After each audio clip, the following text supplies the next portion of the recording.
All right, let's get it going. Let's get it going. What's going on, everybody? Good evening. Welcome back to the Gridiron Expert. Back with another Tuesday evening live stream. How about that? Tuesday and Wednesday quickly becoming our favorite nights of the week, other than Saturdays. Kind of quickly becoming our favorite nights of the week. So, we're pumped to have you guys here, ready to get some college football discussion. You guys kind of know the drill by now. Today, on Tuesdays, we are going to take your calls. We're going to talk about anything you guys want to talk about, whether it's pertaining to the games that we witnessed this last Saturday, where 10 top 25 teams went down. Maybe we're going to start previewing the upcoming games in Week 6. Not as many ranked versus ranked matchups, but still a weekend that will pose a lot of potential upsets and potential threats. And we're going to talk about that tomorrow, because obviously tomorrow it's Wacky Wednesday. We're going to bust out a new wacky shirt. Who knows what it's going to be? Last week it was bananas. Many people want that to be the official mascot of the Gridiron Expert. We'll see. But we will be busting out the wacky shirt, talking about upsets, and we have a new feature tomorrow as well. We're going to be looking at the biggest surprises and disappointments from each Power 5 conference. So one team that we view as the biggest surprise, one team that we view as the biggest disappointment in both in all the Power 5 conferences. So we'll be doing that and upsets tomorrow. So probably not too many, if any, call-ins tomorrow. We're reserving that specifically for tonight, and we'll go until we just can't go anymore. How about that? But let's get some quick shout-outs real quick. We got Hunter5657, Mr. Aaron L. is here as well. Good to see you. Scotty B, the Baylor King. Eddie Rose, good to see you, man. I am sorry for your loss, genuinely. The Missouri's loss to Georgia, man, that is a heartbreaker. And it's one of those things where, as a fan, for you or for my team, whoever it may be, it's like, Missouri wasn't expected to compete in that game. They were like 28-point underdogs. So it's one of those things where when you get that close to pulling off one of the biggest upsets of all time, you question, does it hurt more? I think as a Missouri fan, you didn't have expectations. So if Missouri shows up there, gets blown out by 28, it's like, well, whatever, move on. No, feelings aren't hurt that bad. Your heart's not as crushed as compared to leading almost the entire game, really leading the entire game. Georgia didn't take the lead to about 4 minutes left, and losing in that fashion. Obviously, as you mentioned, the false start at the 1. There's plenty of mistakes by Missouri down the stretch that cost them that game, and it's a killer. I mean, they find the end zone just one extra time instead of field goals. Georgia misses a field goal here and there. I mean, it could be a completely different game. So, Eddie, I feel for you, man. Those losses typically are the ones that sting the most. But, man, what a game.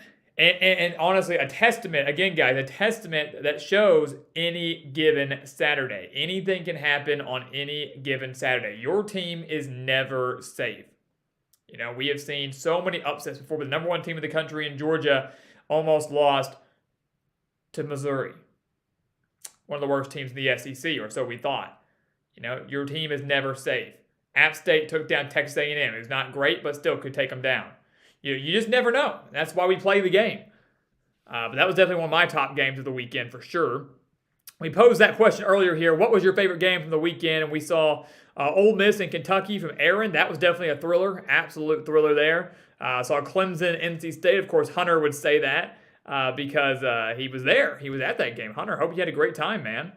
Definitely was a great game, great atmosphere from what I could see. And obviously, of course, you were pretty pleased with that. Scotty says Oklahoma getting destroyed by TCU. And he's right. When's the last time that Oklahoma got beat that bad against a Big 12 team? They've lost Big 12 games, but that bad. 31 points could have been back in 2014 against Baylor. It doesn't happen often. Who else we got on here? Eric. We got Eric on here. Good to see you. Nice to see you. Quack, quack, baby. Peyton Tuller. Stephen Cuffey. Good to see you guys as well. Eugene Murphy. Appreciate you, man. Hey, look, yeah, not perfect, but as you said, who is? When you're still beating out 80% of the national analysts, we consider ourselves doing pretty dang good. 500 against the spread last week. All right. Still haven't had a losing week. Still have never dipped below 500 this year. Hitting over 60% of our bets this year still. If you hit 60%, you're doing pretty dang good. Over 83% on the money line. You can't beat it. You just can't beat it. So we have a pretty good list of games lined up for this week on our expert picks that we feel very confident in, and I think we're going to bounce back and continue to beat all those national pundits and analysts.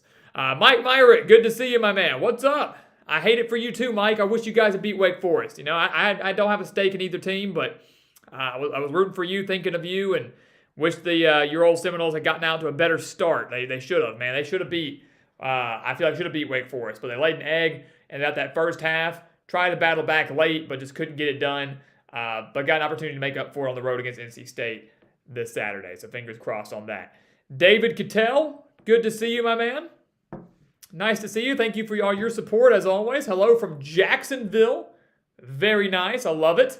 I love it. And 2016 Cavaliers as well says Michigan State is going to beat Ohio State, shaking up the playoff. Well, if that is the case, we will make sure to take a picture of this comment and we will crown you as the expert of the week. We might have to do that. Expert of the week here on next week's live stream if Michigan State actually beats Ohio State. Because that would be, wow. That would be crazy. That'd be insane. Andrew, good to see you as well. Cheers from South Carolina. Thoughts on Shane Beamer this season? I'm obviously a big Shane Beamer fan. I'm a fan of his, philosophies, his mentality, his passion, and for lack of better words, swagger, man. He's got the swagger, man. The players like him. The coaches that he has love him. The fans, I feel like, for the most part, love him. South Carolina, I think, has been a bit of a disappointment so far this year. I think they haven't been as good as people thought. But what I like to tell people is, what did you expect? I mean, that first part of the schedule was pretty dang tough. The road game at Arkansas was not easy. Obviously, playing Georgia was not easy. Who they beat? They beat 3-2, right? They beat South Carolina State, Charlotte, Georgia State, right? 3-2. So they really haven't played anybody that great. Winnable game, dare I say, a winnable game this week against Kentucky. Would not be surprised to see South Carolina win that one. Think Kentucky probably will, but Gamecocks can hang with them. But I think Beamer's doing fine. I think ultimately, Andrew, if he can just get South Carolina to another bowl game, that would be considered a success. I know a lot of people thought he might win 8 or 9 games with Spencer Rattler and all these transfers. Thought that was a bit of a stretch. Just get to a bowl game. He wasn't even supposed to do it last year. He's already ahead of schedule. He's kind of building the foundation in Columbia. So 6 or 7 wins is a very successful year. Fans should be happy with that, and he can continue to build them up because the SEC East is way better than I think any of us could have predicted back in the preseason. We knew Georgia was going to be great. We knew Tennessee was going to be relatively solid, but they're a top 10 team. Kentucky was a top 10 team prior to their loss to Ole Miss, and still pretty good. So Georgia, Kentucky, Tennessee, Florida, you never know what you're going to get from them, but up and down. Vanderbilt's improved. Missouri almost took down Georgia. South Carolina is obviously in that mix. So the SEC East is much more competitive than we thought. So give them a little credit there for sure. Let's see. Eric said his best pick was UCLA over Washington. Big time upset there for sure. Thinking about taking them over Utah, but he's not sure. Well, Eric, I'll tell you what, we got a prediction for that coming out on my calendar here Friday. So many videos, man. I gotta load up. We got a whole calendar full. I don't even know if y'all can see this. We got what this thing holds right here? This thing holds like 3 years worth of calendars, right? And we got our schedule, posting schedule on all of them. So we've got Utah and UCLA scheduled for Friday because again we're breaking down every single top 25 matchup every single week. So if there are 10 top 25 matchups, well, you're getting 10 individual prediction videos. So we've got 3 this week, Utah, UCLA coming out on Friday. Maybe that'll help you out with your pick there for sure. Mike, very confident in Florida State this weekend. I love it. Big Ragu, 62. I like it. Interesting way to spell Ragu. Florida State playing a mini ACC murders row. Wake Forest, NC State, Clemson. Very true. Very, very rough slate. Arguably the top 3 teams in the Atlantic, and they drew them 3 in a row. Sarah Brown says her favorite was the Mississippi State game. Go figure. We know Sarah's a big MSU fan. Only one of the few that we have here on the channel, at least in the chat, week in and week out. So, but that was a big win. Give her credit for that. It wasn't like they just beat up on Bowling Green or something like that. They beat Texas A&M, who is god awful, but to beat them by 18 points, still impressive. And they're probably gonna do the same thing to Arkansas on Saturday. All right, we're gonna get to calls right now. Actually, I'll put the number up so we can try to get through as many as we can in this first hour. At least open up the lines. Before we do that, as Hunter said, let's just go ahead and do the plug. Where's the expert picks plug? It's right here. Bingo, Hunter. Your wish is my command, baby. Look, guys, we say it all the time, and we're saying this now to our viewers that are watching currently, the viewers that may be watching later. Help us out with these expert picks because they go a long way for us. And we have a goal of 100 this year, and we are actually over halfway to that goal, believe it or not. Over halfway to the goal. So you guys, you never know, could be single-handedly be the 100th person to get us to that goal. We are trying to get to 100, and if we get to that 100 subscription mark, we will do a 24-hour live stream. A 24-hour live stream right here on the channel, taking your calls, taking your comments. We'll have tons of guests. We're going to have a lot of analysis packed into that. Probably going to actually, if we get that done during the season, that 24-hour live stream will probably be on a Saturday. So we'll actually get to watch some games with you guys. You'll get our immediate analysis. You'll get our immediate takes and immediate reactions to the games that are going on. So help us out. If you are not going to buy the expert picks, tell someone else. Tell someone else about them because they can help them out. Guys, again, we're beating out over 80%. 80% of the national analysts and handicappers. That includes the guys in Vegas that make these spreads. We're beating them. 80% of them. We're hitting over 60% of our spread picks this year. We're hitting over 83% of our money line picks this year. And as Eugene just said down there, best $40 you can spend. He knows what he's talking about. He's a subscriber. And Eugene helped us get to that, is helping us get to that goal, and he's winning with them. In addition to that, guys, and I know we're hyping this up. Hunter, you asked for it. In addition to that expert picks, guys, you're getting nonstop access to me personally, right? We've got that Discord lined up.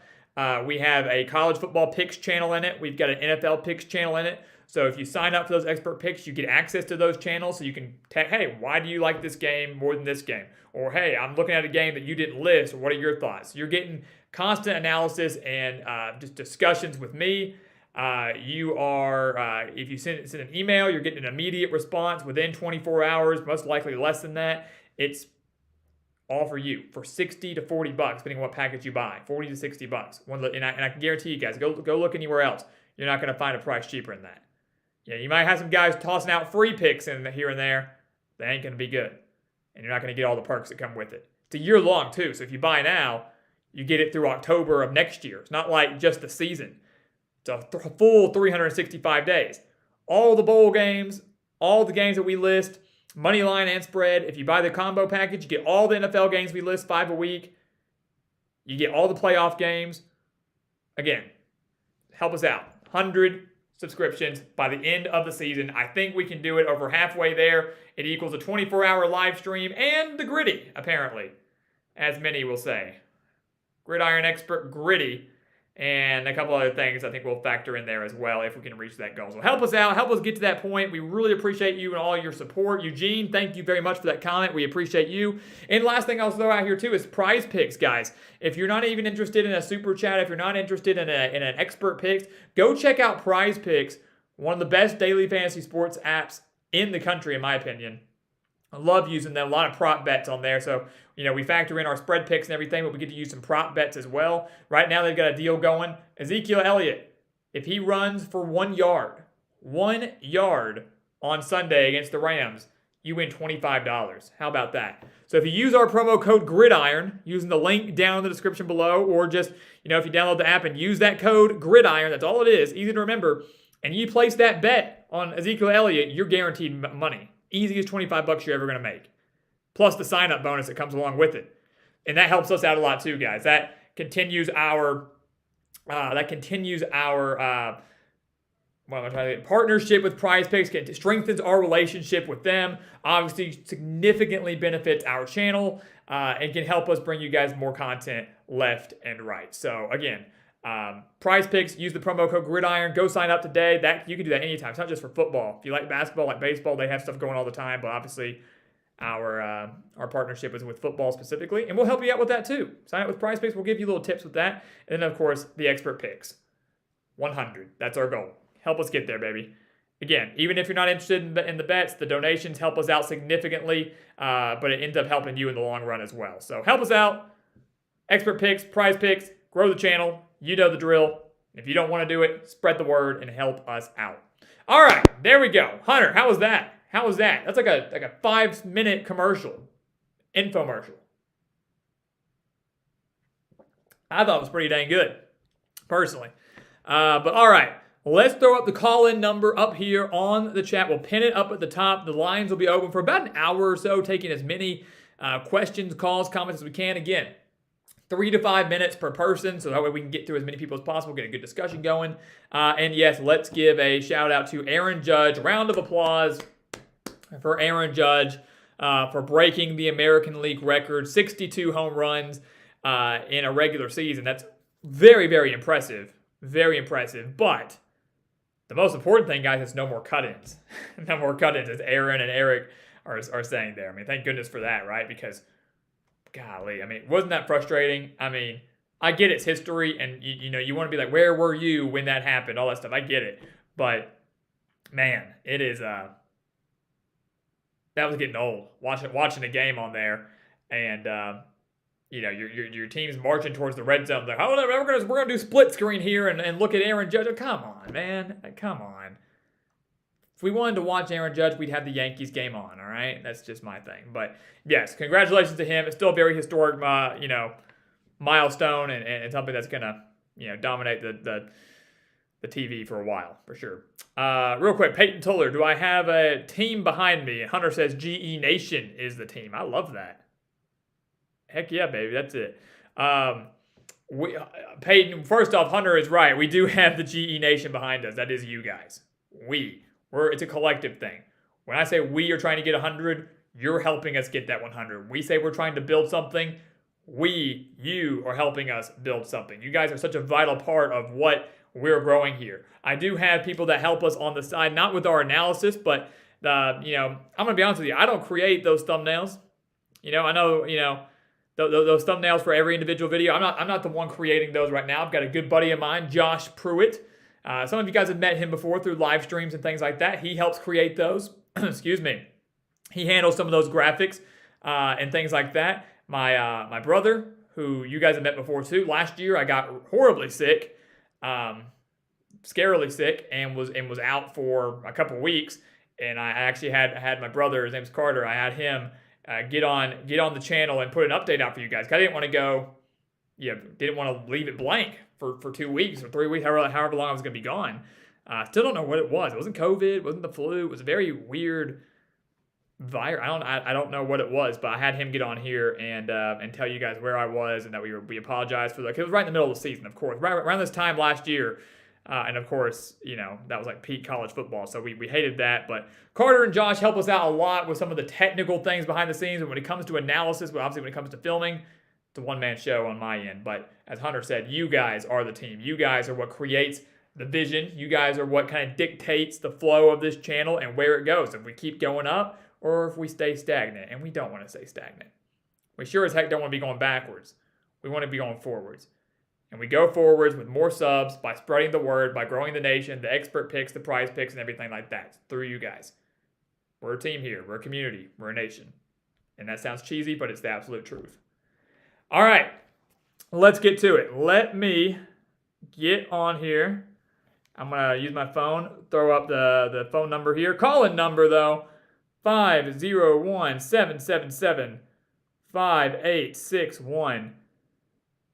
Boom. Let's get it up there. Let's pin it. Done. And that is our call-in number for tonight. Again, taking your calls, your questions, your comments about anything and everything college football. And remember, tomorrow we will be talking about the biggest surprise teams and disappointments in every Power 5 conference. We will have Wacky Upset Wednesday, which we actually have those lined up already, but we don't want to give you a sweet sneak peek, but we do have that upset alert. You're going to hear those sirens go off. You're going to see it pop up, flashing your screen, and we're going to be talking about some upsets. So big things coming tomorrow, but tonight, specifically, just for you, calls only. And we're getting a call from our man Scott Van Kale. Let's get him on the phone.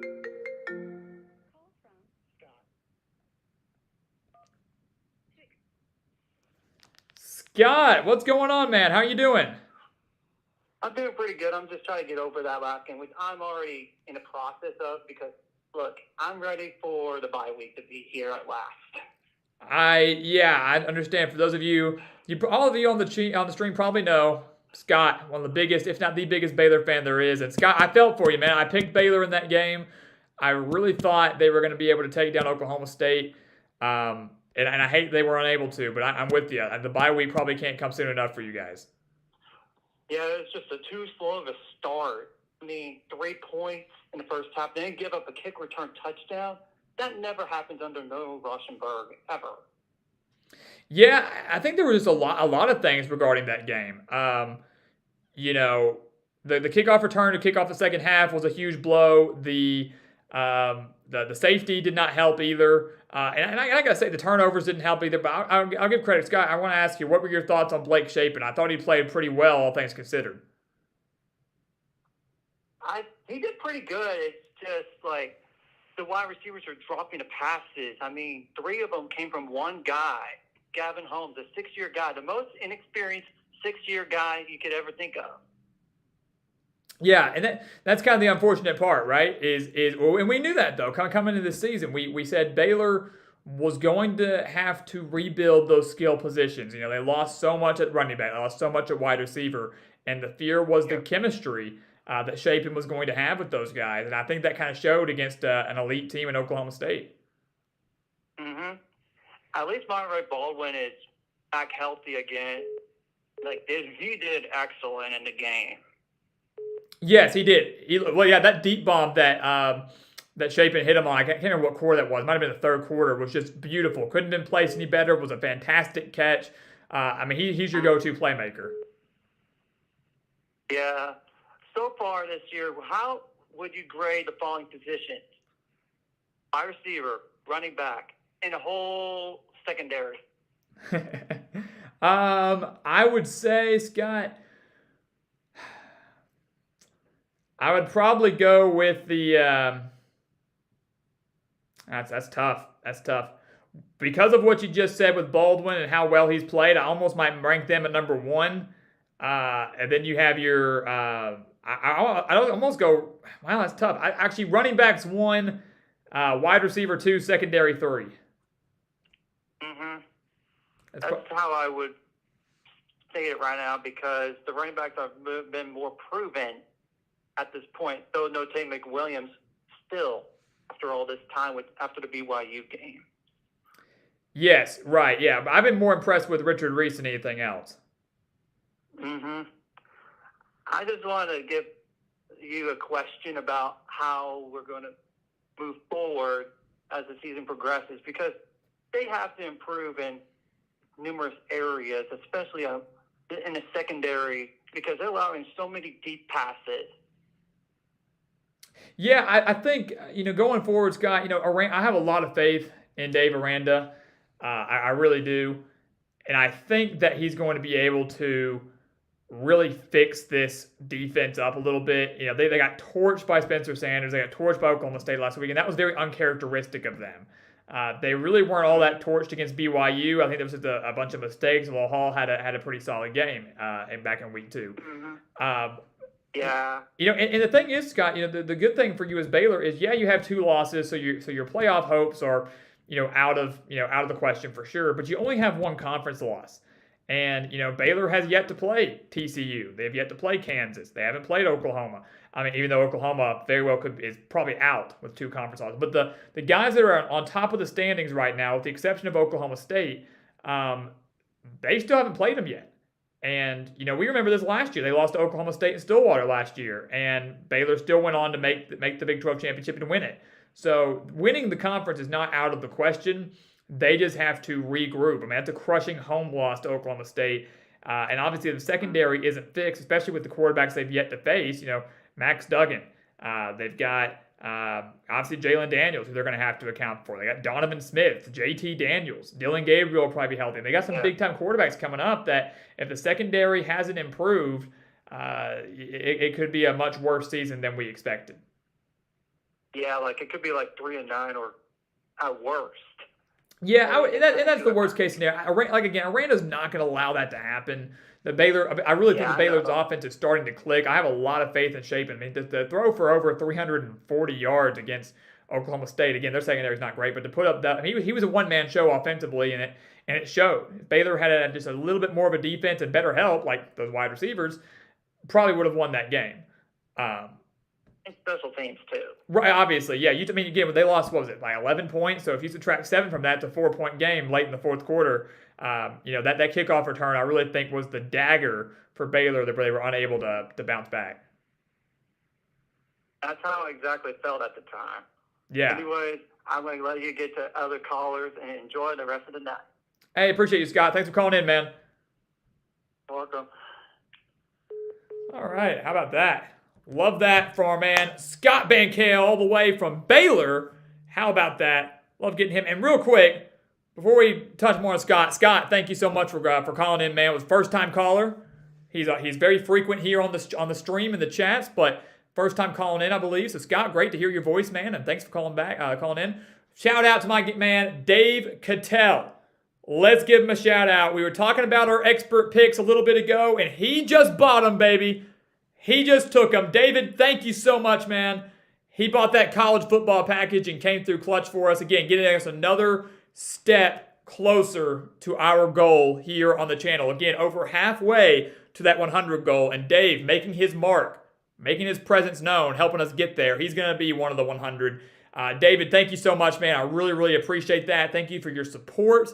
I hate it for your Hoosiers this last weekend, man. I was pulling for them, but I appreciate that. And let me take this call. We're going to put him on hold for a second. One sec.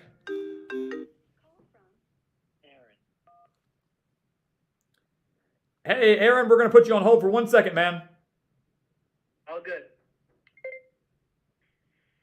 All right, I want to finish that up real quick with David. So again, David, thank you so much, man, for that support and for jumping on those expert picks. Again, I know you said it yourself that you weren't even that big of a betting man. But what you're doing is you're supporting the channel. You're getting us another step closer to our goal, and maybe you do sprinkle a little bit of money on those bets, and we can guarantee you're going to win on them, 100%. So thank you for that support again. Go Hoosiers! Go Hoosiers! And thank you for being such a big part of what we're building here, man. I really, really appreciate that. You asked me how many hours of college football do we watch a week? Heck of a memory. David, I'll be honest with you. Football's on from 11 a.m. my time to, sometimes 1 or 2 in the morning. There's games on all day, obviously. And that's just on a Saturday, right? We got now Thursday night football, Friday football, and later in October and November, we're going to have Maction, midweek Maction. You can bet your, whatever that we're going to be watching that. I would say well over 12, 13 hours on a given day on a Saturday because it's just on all day. And then we're studying it during the week. Tonight there's no games on. Tomorrow there's no games on.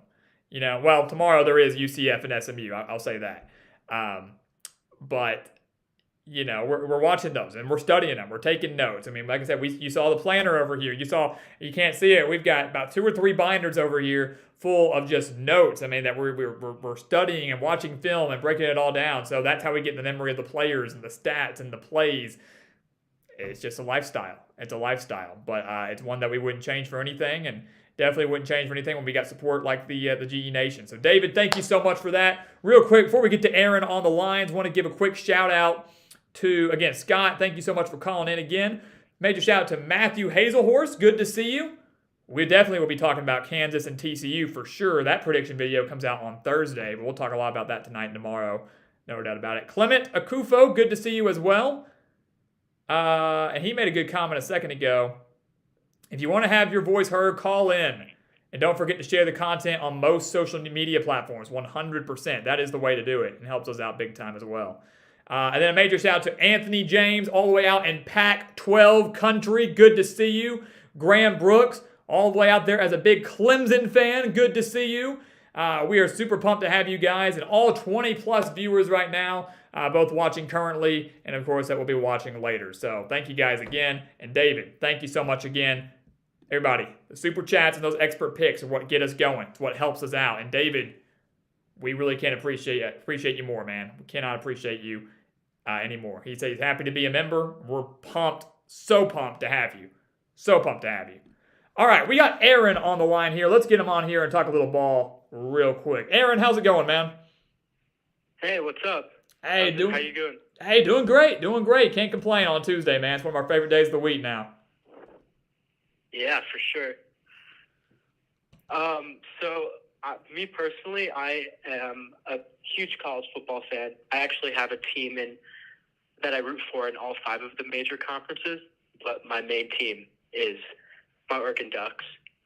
And I was wondering if you thought that there was any chance for a bounce back or maybe their second ever playoff appearance this year. Yeah. Wow, great question. I'll tell you, Aaron, I really think there is. I've actually been probably more high on Oregon than I think most people have been. Um, I actually have them as a top 10 team. I know right now they're kind of on the outside looking in. I think they're 12th. And I'm pulling up their schedule right now just so I can kind of help you look at that. But I really like this team and was really impressed with their win over BYU. I know BYU might not be all that great. Some people think they're overrated, but to win that game by 21 points was dominant. To come back and face all that adversity against Washington State and win on the road in Pullman, that was impressive. And I'm looking at your schedule, for Oregon. They've still got 3 really big games left that are going to dictate your hopes of getting to the playoffs. It's UCLA after the bye week. That's in Eugene.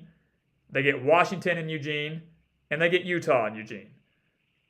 And I don't know about you, Aaron, but I mean, do you believe in home field advantage? I know the Oregon State. I mean, home field advantage, I think, was one of the main reasons why we were able to come back in that game against Washington State. Yeah, even though that game was on the road, though, right? Oh, was it? Yeah. Y'all pulled off that win in Pullman, which to me shows even more strength and resilience. I was watching the game from home. I saw so many Oregon fans, I guess. Yeah, they traveled well. They definitely traveled well. Yeah. But no, man, I just have one more question on Oregon. Yeah. And that is, should I be rooting, does Georgia need to be, undefeated at the end for Oregon to make it? Do I need to be rooting for Georgia? Honestly, you don't have to, because here's the bottom line, Aaron, what it's going to come down to. For Oregon to make the playoff, they've got to win out, right? They can't afford another loss. So that includes the win over UCLA, Washington, Utah, Oregon State, and then whoever they may play in the championship game. Could be Utah again, could be USC, who knows? But they've got to win out. If they lose one more game, regardless if it was 2, and they're done. The Georgia game, Georgia's not going to lose, 2 games. I mean, if they did, it might be to Tennessee and Bama in the SEC championship. Georgia is such a quality team that loss to me isn't going to hurt Oregon that much. So if they go undefeated, it looks better, sure. Even though they lost by 46, they go, hey, we lost to the undefeated SEC champion at the beginning of the season. Bottom line is, and what helps you out the most is the fact that you lost to Georgia in week 1. It's always better to lose early than it is to lose late because you have more time to make up for that loss. And Oregon is doing that. And bottom line, if the committee's looking at a resume, they would have a ranked win over BYU, ranked win over UCLA, ranked win over Washington, ranked win over Utah, and a ranked win over the Pac-12 championship team. That's 5 ranked wins in one season. And maybe Washington State, if they're in the top 25 by season's end, that'd be 6. So the resume would be there. You're a 1-loss Pac-12 champ. What Georgia does won't affect you either way. So if you want to root for them, go for it. But if you're one of those guys, you're like, God, I can't stand Georgia, you can root for them to lose because it's not going to affect Oregon in the end. I'll tell you, my team in the SEC that I root for is Arkansas, so I don't really love the Bulldogs that much. Well, I'm happy to have you on the team, man. I'm an Arkansas fan myself, so I'm glad we're on the same side on that. Yeah. Yeah, we're not too hot this year, but hopefully we'll bounce back this week against Mississippi State. Yeah, for sure.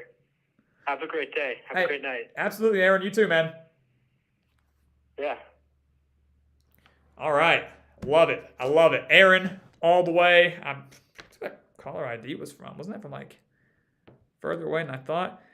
I don't know if that's right. It says it was from New York. Maybe he was. Maybe he was from New York. But regardless, Aaron, big time Oregon fan. Great question, and I'll actually touch on that a little bit for all of you guys as I go through. Eugene, man, I appreciate you. Love your enthusiasm for college football, man. It is, boom, keeps my heart going, baby. Some people say it's going to kill me eventually. It probably will, but for now, I'm loving it. I'm loving the adrenaline. I love getting into the games. I love talking about it. It's a way of life. It's a way of life, and I'm loving it. So. Yeah, I appreciate that. South Tex, good to see you. Matthew Hazelhorse, appreciate you being here, man. We'll get to that comment here in a little bit for sure. Aaron, where do you go to college in New York? Let us know as we take, I think, Hunter's call here. Yeah, we know this guy. We know this guy. What's going on, Hunter? How you doing? How you doing, man? I'm doing amazing after that big win against NC State. I can imagine. That was a fantastic win. Let me ask you, Hunter, before we get to your questions. I know you're quick and to the point. How was the atmosphere, man? I know you were at that game. How was it? At the start, you cut it with a knife, but by the third quarter, everybody was hyped. It was amazing. It was loud. It was intense, and it was just amazing. It was probably one of the best games I've ever gone to. That's awesome, man. I cherish that moment, man, because not many people get to go to, first off, not many people get to visit Death Valley, one of the most iconic venues in college football, but let alone for a top 10 matchup. That's pretty awesome, man. That's pretty dang awesome. So I'm happy that you were able to pull off the win. You actually rose up a spot in our rankings, and Clemson's looking pretty dang good. For all the hate they were getting, they're looking pretty dang good. Yeah, too bad for Arkansas, man. Man. Yeah. They look good. The thing with them, man, in that game was just a bad start. When you're playing bad start, bad play calling. When you're playing Alabama, and I just see our guy, our man Max Todd is in the chat. Max, good to see you. But when you play Alabama, you got to start fast. You got to play mistake-free ball. And you got to take advantage of the opportunities given to you. And digging yourself a 28-0 hole in the first half is never ideal. Yeah, but let me get to the questions now. Yeah. I usually don't take this long, but anyway. So top 25 matchup, and it's I think it's at UCLA, but it's Utah versus UCLA. Who do you think is going to win that top 25 matchup? Yeah, we're actually, I don't want to spoil it, man. You're gonna make me do something I shouldn't do. We're putting that prediction video out on Friday between Utah and UCLA. So I'll refrain from telling you who I think is gonna win, but I will say this. I mean, Utah clearly is favored by about 4.5 points, and I think from a defensive standpoint, Utah owns the edge there. So do with the information as you will. Not saying Utah's going to win. We'll have the official one out on Friday, but that's going to be one heck of a battle. But one where I will tell you that I think the top two teams right now in the Pac-12, in my eyes, are Oregon and Utah. Actually, Utah first, then Oregon, then USC right behind them. That's a little bit different from the rankings, but I like Utah actually as my number one team in the Pac-12 right now. All right, but next on my list, Clemson offensive coordinator Brandon Streeter. How do you think of him going against NC State and coming out on top? Yeah, no, I actually thought he called a really good game, and I don't know what he gave DJ Uiagalelei before that Wake Forest game, and what switch he flipped inside of him. But DJ is playing some great ball, and I can't remember exactly what point it was in the game, Hunter. I think it was late in the fourth quarter. Clemson was deep in the red zone, but they needed a big conversion, and DJ kind of faked the handoff to the right and then did a bootleg out to his left and just rolled right into the end zone. That, to me, was the call of the game. That was such a great call by him. Really was the dagger that sealed the win for Clemson. Wasn't going to allow NC State to come back in that one. And I watched that play over and over, how perfectly executed it was, how well they sold the fake. They are doing a very good job of utilizing his talent. And I'm hoping DJ continues to play at that level. But I thought they called a pretty dang near perfect game against one of the best defenses in the conference. All right, third and second to last question. Another top 25 matchup, Kansas versus TCU. Kansas is 5-0, so just to let you know that before you say anything. Well, I think most of the country is probably rooting for Kansas. I mean, they're kind of this year's Cinderella team. Our prediction for that game comes out on Thursday. So we'll be breaking down in deep detail TCU and Kansas and sharing who we think wins that game. But I mean, what an atmosphere. Kansas ranked for the first time since 2009, first time ever hosting college game day, top 20. Here's my favorite stat about this, Hunter. TCU and Kansas last year combined for 7 wins. 7 wins in 2021. And they now have 9 this year. Both undefeated, 4-0 for TCU, 5-0 for Kansas. Both Big 12 title contenders. I mean, it's unbelievable just the turnaround for both programs. So that to me is probably my game of the week. It really is. That's probably the game I'm most excited to watch on Saturday. It's going to be a good one. All right, final question. I asked this last time I called, but I just want to see if your opinion changed after what happened in Arkansas, Alabama, and Tennessee. Yeah. Look, Tennessee's here's the thing. I'm gonna probably be too harsh here. I think Tennessee's coaching staff, especially offensively, is more competent than Arkansas's. And we said it back in the back previewing the Arkansas-Bama game. We said to beat Alabama, you have to throw the ball. Not because Alabama's horrible in their secondary, but that probably is their weakness. And you're not going to win the game on the ground against Alabama. It's just not going to happen. Well, Tennessee's got a great quarterback in Hendon Hooker. They've got the wide receivers to exploit that. They've got the offense and the capability to play fast and to play physical and beat Alabama through the air. You got to keep in mind, last year, Tennessee was actually hanging with Alabama well into the third quarter before Bama finally pulled away. That game in Knoxville, assuming Tennessee beats LSU, and that's going to be the big if here, because the game will lose a lot of its luster if Tennessee loses to LSU, just like the game for Arkansas lost its luster when they lost to Texas A&M. But that's going to be the game for them. And Tennessee has a very good chance to upset Alabama for the first time since, 06, 07? I would not be shocked if Tennessee won that game. I'm excited to break that one down, but Tennessee has a better shot of taking down Alabama right now, in my opinion, than Arkansas did when they played Alabama. All right, so your opinion did change. But last and final thing, I placed my first bet ever, and I actually won. So thanks. I actually won my first ever bet, and it was $20. So. Hey, you mind telling who'd you bet on? What'd you do? I bet on Clemson, NC State game. I bet that Clemson would at least beat them by at least 5, and surprisingly, it was a very easy win, and I got my money. Well, fantastic. That's what we like to hear. Glad that our picks paid off a little bit for you.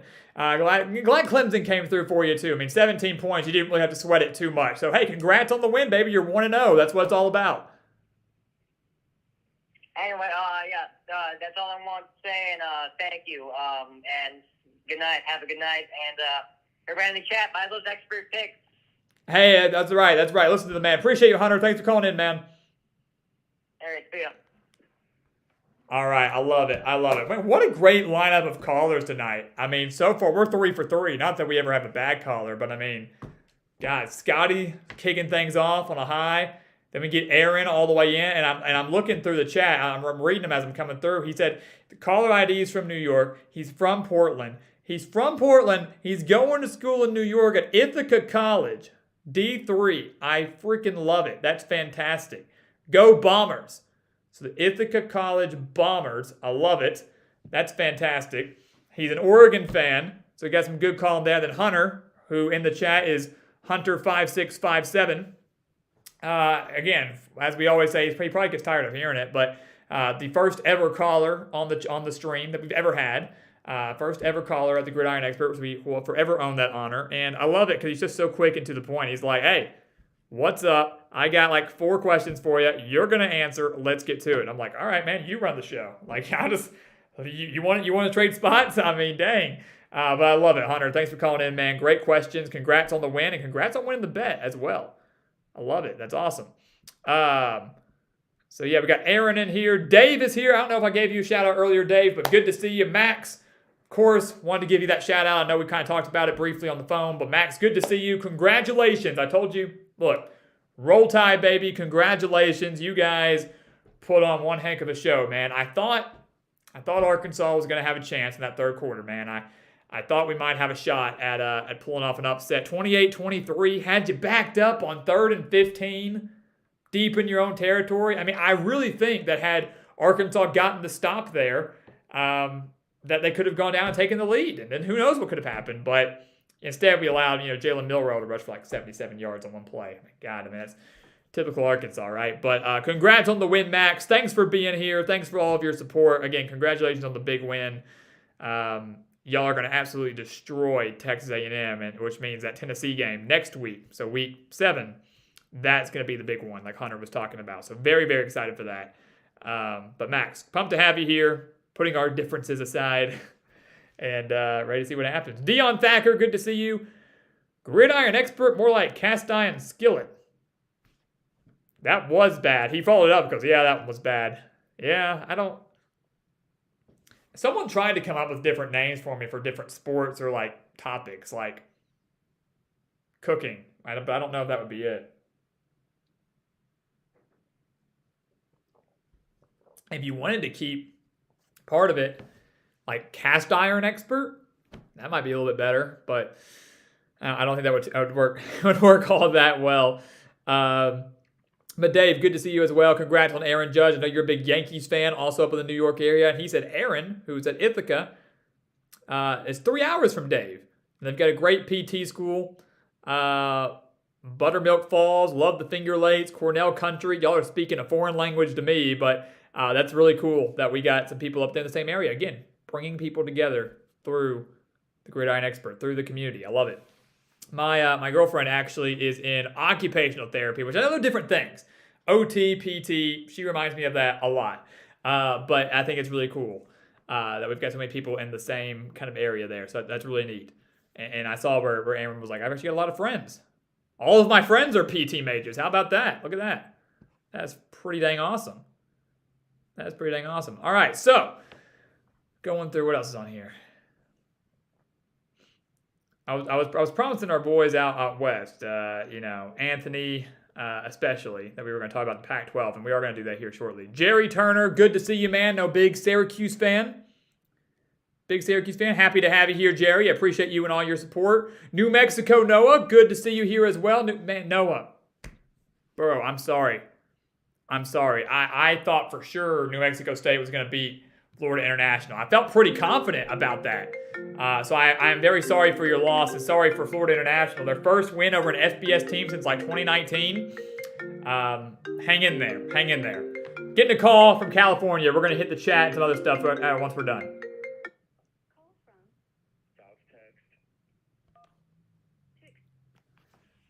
Now here we go. Here's a good guy. What's going on, South Text? How you doing, man?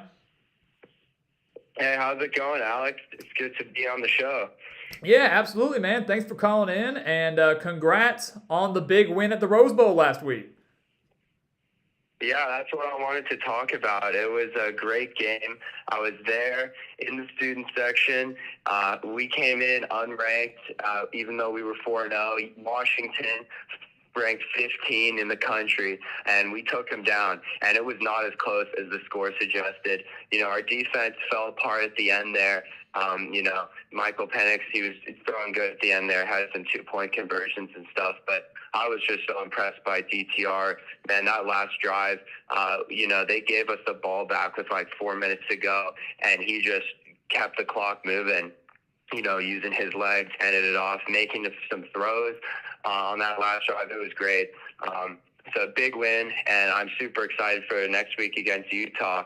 What do you think? I know you sort of touched on it earlier, so I don't want to spoil your video, but I'm pretty optimistic about it. I think our offense is looking really good. What do you think? Yeah, no, for sure. And I want to first touch what you said with the Washington game. I think if you're we're just breezing through the box score, scrolling through ESPN, and you go, 40-32. That was a close game. That to the blind eye, it does look like that, but obviously, if you watched it, you know UCLA was up 40-16 in the fourth quarter, and like you said, the defense kind of fell apart there in the fourth and allowed Washington to get back in it. But I was a big fan, and we talked about that actually a little bit in our Discord with Chip Kelly's decision. I think it was like 3rd and 5, 3rd and 6, whatever it was, to throw the ball to pick up the first down to seal the win. I think a lot of coaches would have played it safe there and just run it. waste some more clock, and then punt it away, and Washington would have had like 20 seconds to try to go tie it. But he was like, nah, we're just going to seal it. So kudos to him and just the aggressiveness from UCLA. And like you said, I've been very impressed with DTR. He's a guy that I know you being a UCLA fan, you definitely have, but he's just kind of continuously gotten better over the years. A couple of years ago, showed some signs of brilliance, but was more of a runner instead of a passer. Last year improved a little bit. This year they're averaging nearly 300 passing yards per game. I mean, it's unbelievable just his development and how much he has grown as a quarterback. And if Utah is in a tough spot here because and I'll tell you this, South Texas, I really I love the Rose Bowl venue, and maybe you can tell me differently. But from an outsider looking in, it doesn't look like the Rose Bowl provides that much of a home field advantage for UCLA home games. I mean, would that be right as compared to other schools? Oh, you could not be more correct. As a student, it's embarrassing. We were joking that Washington's strategy was to go down early because as soon as we scored that touchdown to go up to put 40 on the board, it was like a fire drill. Everyone's heading for the exits in the third quarter. And it's embarrassing, but I get it. It makes sense. I mean, the Rose Bowl is like an hour away from our campus. So it's not like it's convenient to get there. And LA traffic, I mean, it's brutal. So I can sort of understand why a lot of these casual fans are leaving. But yeah, we probably have one of the least intimidating atmospheres in all of college football. So we'll have to see what happens. I don't think Utah's really going to be worried about the crowd. In fact, they'll probably take over their end of the end zone like our away fans always do. But, maybe it's going to be a pretty hot game Saturday afternoon, so maybe the Mountain West isn't used to the heat. I don't know. Maybe there'll be a little bit of home field advantage, but, yeah, I don't think it provides any advantage, at all. Yeah, I was just kind of curious as to how that, as being a fan and person that's there, what it's like. Because obviously on TV and even just from a sound standpoint, just obviously viewing standpoint, it just doesn't look that great. But honestly, that we're running into that problem not just out west. Ole Miss was complaining about their student section. I'm glad you mentioned the sound because our fans, they don't even know when to cheer. We're in the section, and I'm having to tell them to be quiet because they're cheering when we're driving the ball. It's really the basic stuff. I mean, they don't know you're supposed to be quiet on offense. I should bring a sign next time, to tell them to quiet down when the offense is on the field because, they're getting pretty much equally loud on offense and defense. Interesting. Yeah, that's not good. Yeah, the goal is to have a home field advantage. So get loud on defense, but help benefit your offense. Yeah. Wow, that's interesting. I was curious. I haven't had the luxury of being out to the Rose Bowl. I mean, I've watched plenty of games that have been broadcasted there, but to touch on your last thing when you're talking about Utah, is this will be for the Utes a similar test to that of Florida. I feel like you're facing it's a road game against a quarterback that has dangerous dual threat capability, just like Anthony Richardson did in that season opener. Obviously, he hasn't been as good since, but gave Utah some issues there. And DTR can do the exact same thing. So I'm curious to see. This is probably the best offense Utah has faced since that Florida game, and you can make the case that UCLA's offense is better than that. So while home field advantage won't benefit them, like if this game was Utah versus Oregon, Oregon has a significant one there, or any other team in the Pac-12 other than maybe UCLA or USC, because theirs is just as bad at the Coliseum. I think that the defensive test for Utah is the kicker for me. That is my biggest concern. If they can keep Dorian Thompson-Robinson in the pocket, if they can shut down Charbonnet, if they can really force this game to be won solely through the air, make UCLA one-dimensional, Utah's going to be fine. If they allow them to run their offense to a T, averaging over 500 yards per game, then this is going to be a shootout that's going to come down to the fourth quarter. So it's really just how does Utah's defense fare, but more specifically, how does Chip Kelly and the offense adjust to one of the best defenses in the country? Yep. I think it's going to be a very exciting game, probably pretty high scoring, and you'll be able to catch me in the end zone. I'm bringing all my friends. We're going to try our best to get some kind of home field advantage there Saturday, but it should be a really fun game. I'm super excited. All right, man. We'll be excited, man. We'll be watching on Fox. We'll be watching the game, so we'll make sure to keep an eye out for you, and definitely look forward to win or lose. Definitely look forward to discussing more with you next week on the live stream. Ready to hear about the atmosphere, see if y'all were able to create a little bit of a home field advantage, and just kind of get a feel for what it was like at the game next week. Yep, I'll definitely be in the comments to let you know. So I'll let you go, but thanks for having me on. Hey, absolutely, man. Thanks for calling in, and good luck this Saturday. Yep, thank you. All right, so that was our man South Tex. How about that, man? I love it, man. We are spreading it out.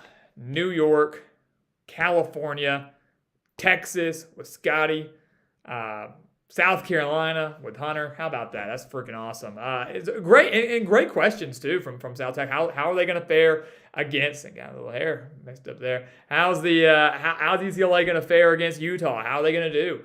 And one of the things I really enjoy talking to Hunter, who was at the Clemson game, and obviously now just talking to South Tex about UCLA, is we're getting kind of some inside scoops as to what the atmosphere is like in these respective stadiums.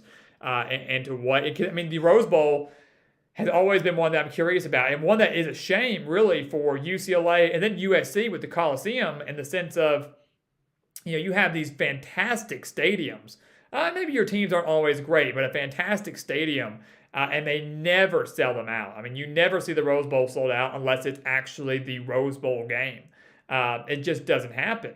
But he does make a good point. Obviously, for some of these programs, the stadiums are not on campus. Most universities and programs benefit from having their stadium on campus. So you can just walk from your dorm room, walk from your apartment to the stadium. It's not hard to do.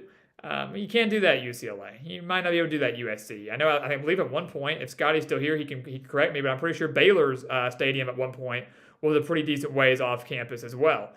So it's tough to handle. It's a bad situation to be in.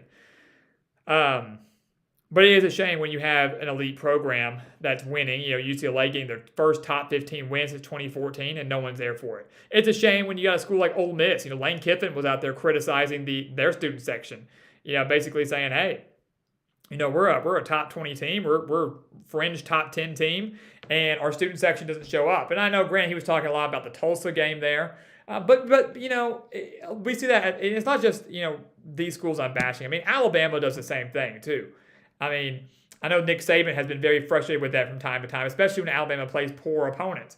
When you play a Louisiana Monroe or a Mercer or, a Kent State or something like that, and Alabama's up 49-0 at halftime, a lot of people leave.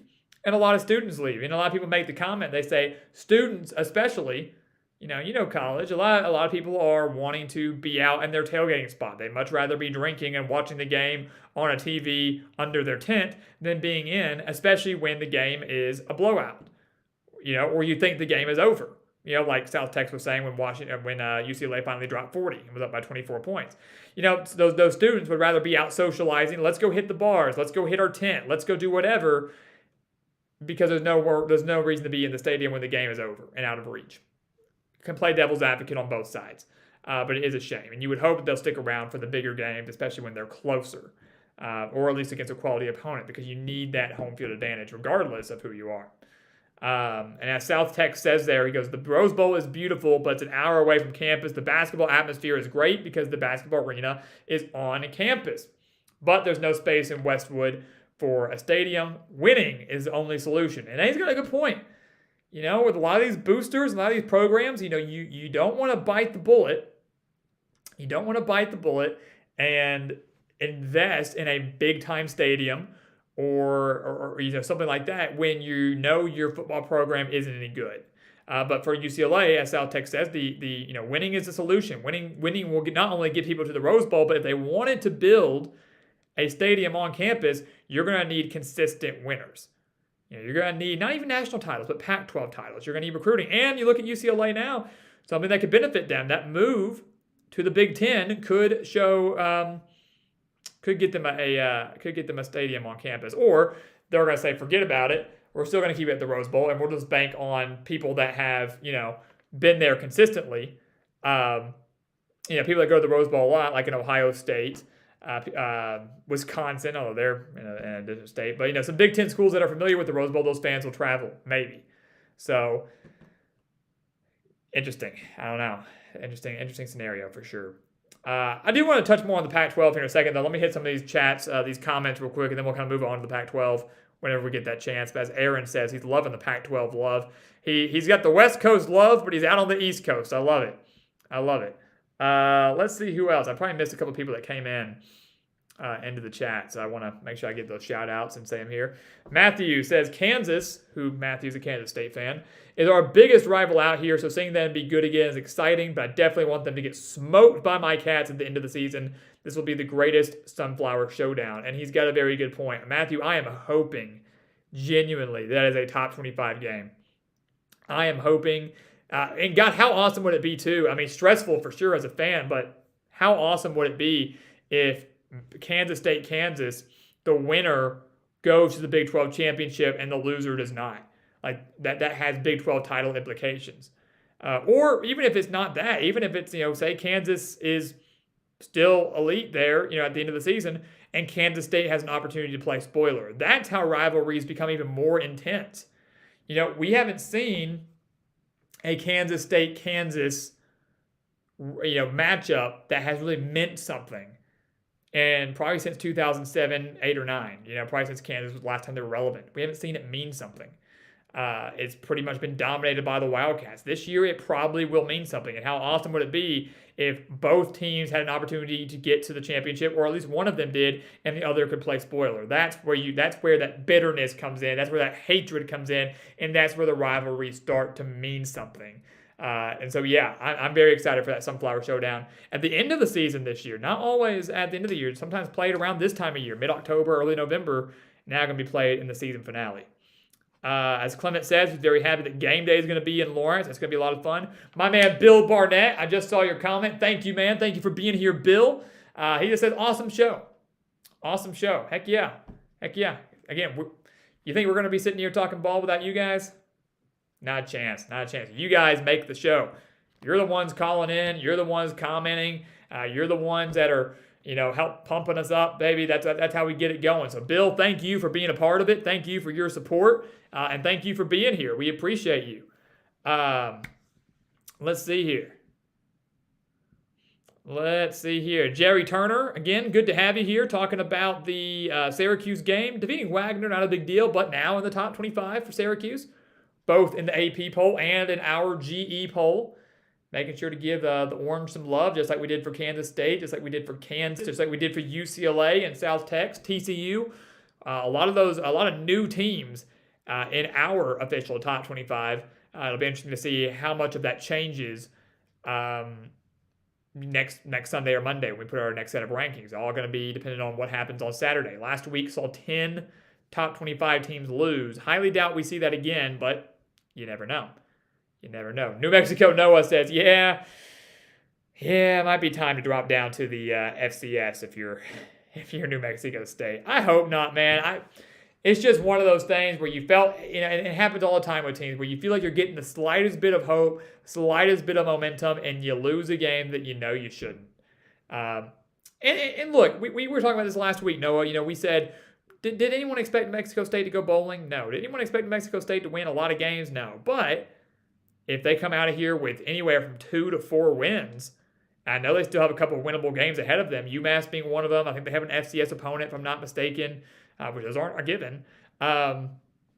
You could see them kind of slip into that 2 to 4 win range, which would be impressive for a first-year head coach, Jerry Kill, who didn't have much to work with. Then you give them a whole other year to rebuild, to recruit, to keep the starters that are coming back, and to have another year in the system. And then you maybe flirt with another, anywhere from 3 to 5 wins. And we always say new coaches, you give them 3 to 4 years, 3 to 5 years, depending on how big the rebuilding project is, how big it is. Give them a couple years to really get their guys in and to build their system and lay down a foundation. That's why, it always blows my mind when we see coaches get fired so early. And granted, the expectations at an SEC program are going to be much higher than the expectations at New Mexico State. That's just a fact. Bottom line. But I still think if you have been hired as a new coach to rebuild a program, Example, Arkansas. Let's just throw them out there. Arkansas had not been relevant really since 2011. They went through Brett Bielema, they went through Chad Morris. So if Sam Pittman comes in, and his first year was that COVID year, but Sam Pittman comes in and struggles really bad in 2020, and then say he had struggled really bad in 2021, and now Arkansas was struggling again. They're 3-2 and most likely going to lose on Saturday, so 3-3. It would be wrong for Arkansas to cut him at the end of this year, in my opinion, because Arkansas was not an elite team to start anyways. When they hired Pittman, it wasn't like they had been dealing with a bunch of success prior to that. Now, for example, Alabama, whoever succeeds Nick Saban, isn't going to have the grace period of 3 to 4 years. He will be inheriting a giant. He will be inheriting a juggernaut who has been one of the greatest, if not the greatest, dynasty that the college football game has ever seen. So whoever comes in after Nick Saban, if he tanks in year 1 and tanks in year 2, he's done. He doesn't get that extra time to build up. And it's interesting how the amount of time a coach is given is dependent on the expectations, what was happening at the school before he got there, and then obviously what school he's going to. That's ultimately what it comes down to. So Jerry Kill, give him some time. His first year, and we're in 2022. So, talk to me in 2025 if he's still there, and let's see where New Mexico State can be. Obviously, though, it's frustrating as a fan because it's so far in advance, and you got to deal with a lot of growing pains before you get to that point. Let's see here. Great question by Dave. He says, Jerry, do you think Dino Babers saved his job, or do we need to see how he finishes? And Jerry says, we've got to go to a bowl game to save his job. And I feel pretty confident. I think, Jerry, you called in last week, and we took a look. We were able to look at Syracuse's schedule, and it's obviously going to get a lot tougher. A lot of big games coming up. Clemson's coming up. Florida State's coming up. They have yet to face Wake Forest. They've yet to play NC State. So they've got some of the bigger ACC Atlantic opponents they have yet to play, and a lot of those could result in losses. But Boston College is there at the end. That's winnable. I think Florida State at the Carrier Dome is winnable. So you just need one more. You're 5-0. You just need one more. Kansas just needs one more to go bowling. And I think both of those teams will get that. I really do. Certified Cully, it's been a while. Good to see you, man. Big TCU fan. Congrats on your big win, and looking forward to talking some TCU Kansas ball with you when we post that video on Thursday. It's going to be a lot of fun there. Cyclone Mitch, man, I feel for you. I feel for you, man. He goes, man, we lost to Kansas. I'm trying to catch up on my chats here. But you know what's ironic about that, though, Mitch? First off, I do want to say good to see you first. Great to see you. Thanks for being here. What's funny about that is it's funny how the meaning has changed, right? Like, you come to me at this time last year and you go, dude, we just lost to Kansas. I'm like, what? You lost to Kansas? And then I wouldn't laugh at you, but a lot of people would laugh at you, right? This year it means something different. Like when you say you lost to Kansas, this isn't the same Kansas team anymore. This is an undefeated Kansas team. A Kansas team that prior to beating you, Mitch, had beat West Virginia on the road, had destroyed Houston, had beat an undefeated Duke team. I mean, was playing good football. They weren't winning those games by luck, and none of those teams that would have considered to be bad, poor. You got a conference win, a game against a solid group of 5 team, and then Duke, who has kind of been surprised under Mike Elko. It's frustrating to lose, and especially the way you did, Mitch. I mean, what you missed 3 field goals, so you lose 14-11, and you missed 3 field goals, so you left 9 points on the board. All you got to do is hit 1, and you're going to overtime, and you might win. I mean, that part is frustrating, but saying you lost to Kansas, I think, means something a little bit different now than it did last year or the year before. That's just kind of it's just the fact. It's just the way that the game has changed and the way Kansas has been playing this year. It's kind of interesting. So it's very, very interesting. Very interesting. Very crazy. But yeah, I feel for you, man. Iowa State looked promising. Big win over Iowa. We're looking good. Fell to Baylor. I know someone saying controversial fashion. And then obviously losing to Kansas, not ideal. But we do have to keep in mind that we knew this was going to be a bit of a rebuilding year for Iowa State. And ultimately, kind of like Syracuse, kind of like Kansas, I think the ultimate goal for the Cyclones is just to go bowling. 6, 7, 8 would be pushing it, but 6, 7 wins would be a major success, I feel like, in a year with so many new pieces for Iowa State. Hokie for life and Hunter Shin. I love it. We've got 2 Hokies on the stream tonight. He goes, this season has been painful. We are rebuilding, but we'll be fine. And Hunter goes, yeah, but we got a long way to go. I love that. I love that. Like, way to keep it real. But he's not wrong. He's right. I mean, you do have a long way to go. That's not a bad thing. It's just fact of the matter. The thing is, I think Brent Pry is going to get him there. I have faith in Brent Pry to get him there. Last week was not pretty against North Carolina. I really thought they played a little bit better than that, especially how bad UNC's defense is. But a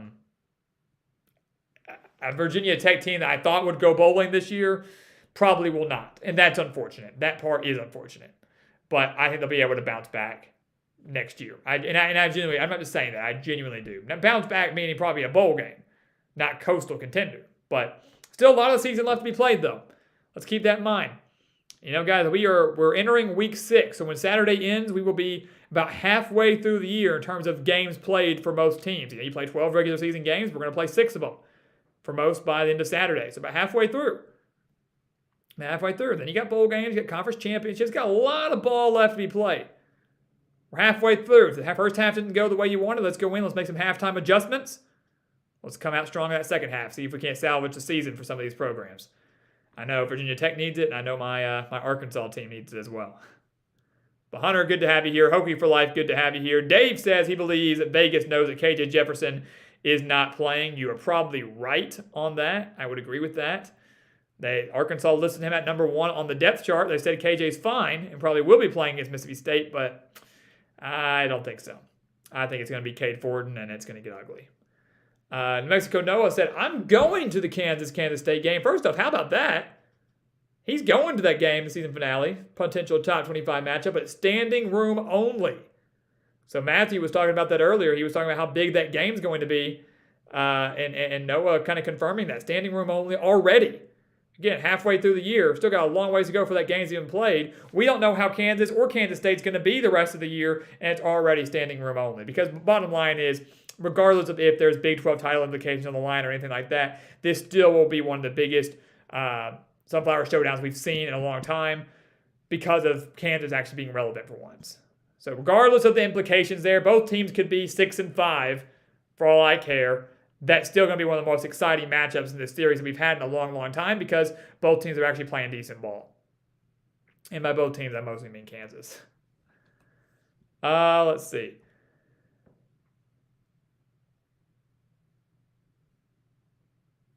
Let's see here. Trying to catch up on our chat here.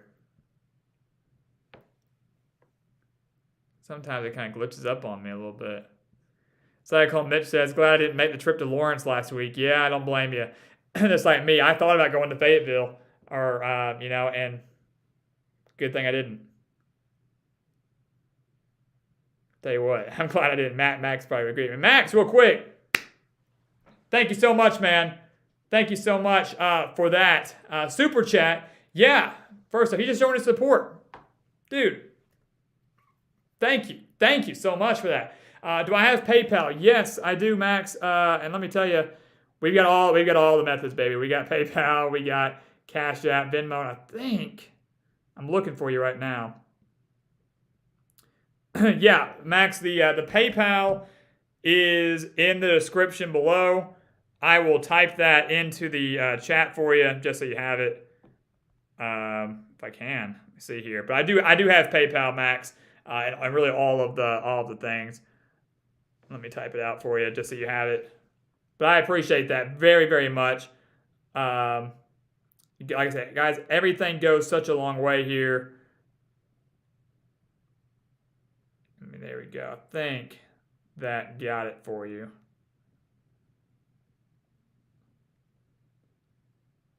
I think that would be it. It's in the all that stuff's always in the description for these videos. Things just to help us out with the channel. If you don't want to buy the pigs or do the super chat or anything like that, those things are always there. But yeah, paypal.me/gridironexpert. That's kind of the link for it. But we do have PayPal. We've got Cashapp. We've got Venmo. We've got Super Chat. We've got Expert Picks. We've got Prize Picks, all that. But Max, thank you so much again for that Super Chat. It goes such a long way.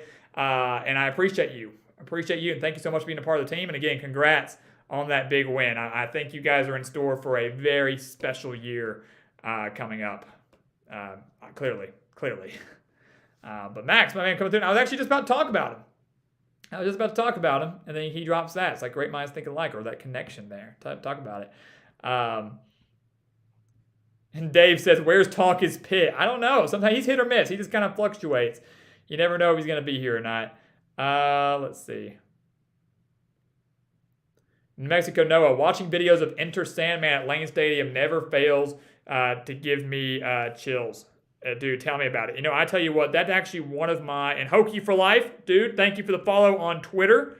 Appreciate you. We got our social media pages there. We're trying to get more, more followers on Twitter, being more active on there. So thank you for following. I've actually gained a few today alone. That actually helps too. We post kind of our thoughts as the games are going live. We promote everything on Twitter as well. So we definitely appreciate that. Thanks for the follow. And let's see here. BGR ADT, Woo Pig. Let's go, baby. Woo Pig. He goes, hopefully we can bounce back in the second half of the season. Hopefully so. I think really you'll learn a lot, BGR. You'll learn a lot this Saturday when they take on Mississippi State. They will take a lot. You learn a lot about what Arkansas is made of. Can the secondary step up against that passing offense? So where's the mindset for the Razorbacks? I mean, if they can beat Mississippi State, they go to 4-2, and the season still has meaning. Because it's probably a little bit far-fetched. But if Arkansas won out, they're 10 wins. They're 10-2, and they're going to a New Year's Six bowl game. And I've sat here and said it for a while. I genuinely believe that Arkansas really doesn't have much of a test after their bye week. They go on the road to Auburn. Tough place to play, but Auburn not all that great. They play Liberty. They play LSU, not that great. They play Ole Miss. They play Missouri.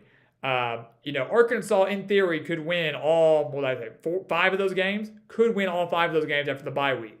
If they can win just one of the next 2 against Mississippi State and BYU, and then win out, that's a 9-win season. They win both, they're 10 wins. It's a bit of a stretch, but that's what Arkansas needs. Arkansas, many people thought they'd take a step forward this year, not a step back, or at least stay the same. And to do that, they've got to win at least 8 games to stay at least the same. And right now they're at 3-2. So you have to go 5-2 down the stretch if you're Arkansas, and that's a lot tougher than people think. So be very, very telling going forward for sure. But yeah, great question there. Hopefully they can bounce back. Noah's from Missouri. Thanksgiving break's going to be great for him. He's going to go to New Mexico State at Missouri and Columbia, which is going to be awesome. Might not win that game as a New Mexico State fan, sure, but still be cool to be there at an SEC program at their stadium. Been to Missouri Stadium before. Very nice. Had a good time there. Excuse me. And be fun to support your alma mater for sure. And then going down to Manhattan for a Sunflower Showdown, which I've actually been to Manhattan as well.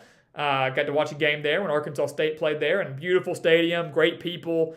Love the city of Manhattan, the Little Apple, as they call it. Got the Big Apple in New York. Dave can attest to that. And then small Manhattan, but very, very cool. Very cool. That's going to be a heck of a trip, Noah. I love it. And as we're doing these live streams and as we talk more throughout the course of the season, we look forward to hearing from you guys and your experiences, whether you're calling in or just talking about it in the chat. We look forward to hearing you. Like South Texas was talking about the Rose Bowl. Like Hunter was talking about at Clemson. When you guys go to these games and witness these upsets in person or witness your teams in person, we love getting to hear from you about what the atmosphere is like and how you were feeling on a certain play, because we're watching the games from home. We're watching your stadium, probably watching you somewhere in the crowd. But it's obviously such a different feel when you're actually there. So yeah, and a major shout out to Cully. She hates Cully. TCU fan, also following us on Twitter. So boom, just like that, building that Twitter platform a little bit more as well. So appreciate you and the support there. And Hokie for Life also joined the Discord as well, which is also available down in the description below. Nonstop talk there as well. So if you like if you like the live streams, if you like the chats, that we have here. The Discord is another great place for that, where it's basically a 24-hour live stream, excuse me. That's coming if we hit 100 of these bad boys. If we hit 100 of those, you get the 24-hour live stream. But basically a 24-hour chat that I'm not always participating in, but you guys get to participate in as well, is in that Discord. So we do enjoy getting to have that. I know Hookie for Life joined it, but don't want to spread out any misinformation here. The 24-hour live stream is only for those expert picks if we can reach our goal there. And David Cattell helped us get a little bit closer to that today. Max has basically, I swear, probably bought like 4 of those with his generous super chat donation. So again, Max, we want to thank you so much for your support and everything that you've done for us. And as Dave said, wish more folks were like Max. So I appreciate it. Really, really I do. Benjamin Orman, who's the bigger surprise in the ACC, Duke or Syracuse? It's going to be Duke for me, Ben. I'll be honest with you, it's definitely Duke. We're when they beat, I'm going to say when they beat Georgia Tech, I feel confident that Duke's going to win that game. They're going to have, 5 wins? 1 win away from a bowl game? They're going to be atop the ACC coastal standings. Syracuse, I didn't have that many high expectations for. I admit when I'm wrong, and I definitely missed the mark on a lot of programs this year. I missed the mark on Syracuse. I missed the mark on Arizona.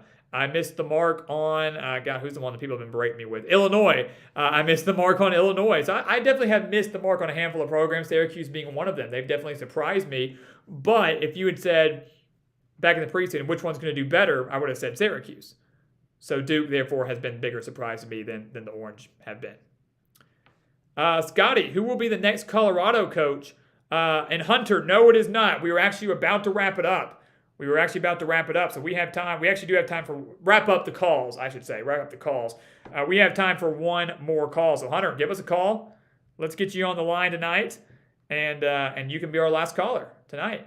But Scotty, I will say that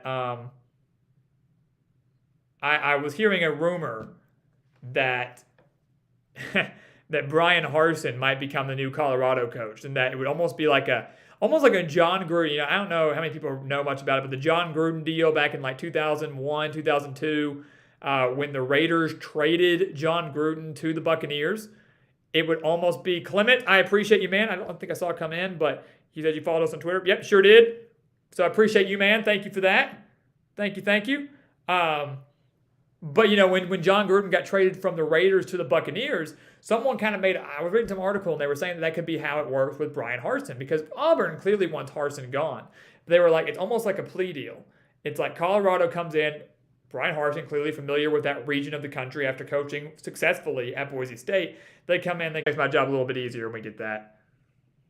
Yeah, absolutely. Actually, my points, a lot of them we've already covered, but I just wanted to reiterate how great it is to see Kansas doing well. They've been a laughing stock for years now, and to see them finally find some success and find a coach like Lance Leipold, it's really not a fluke, because his track record is proven. You saw what he did at Wisconsin Whitewater, and what he's doing now at Kansas. It's just unbelievable, and definitely early favorite for Coach of the Year. So.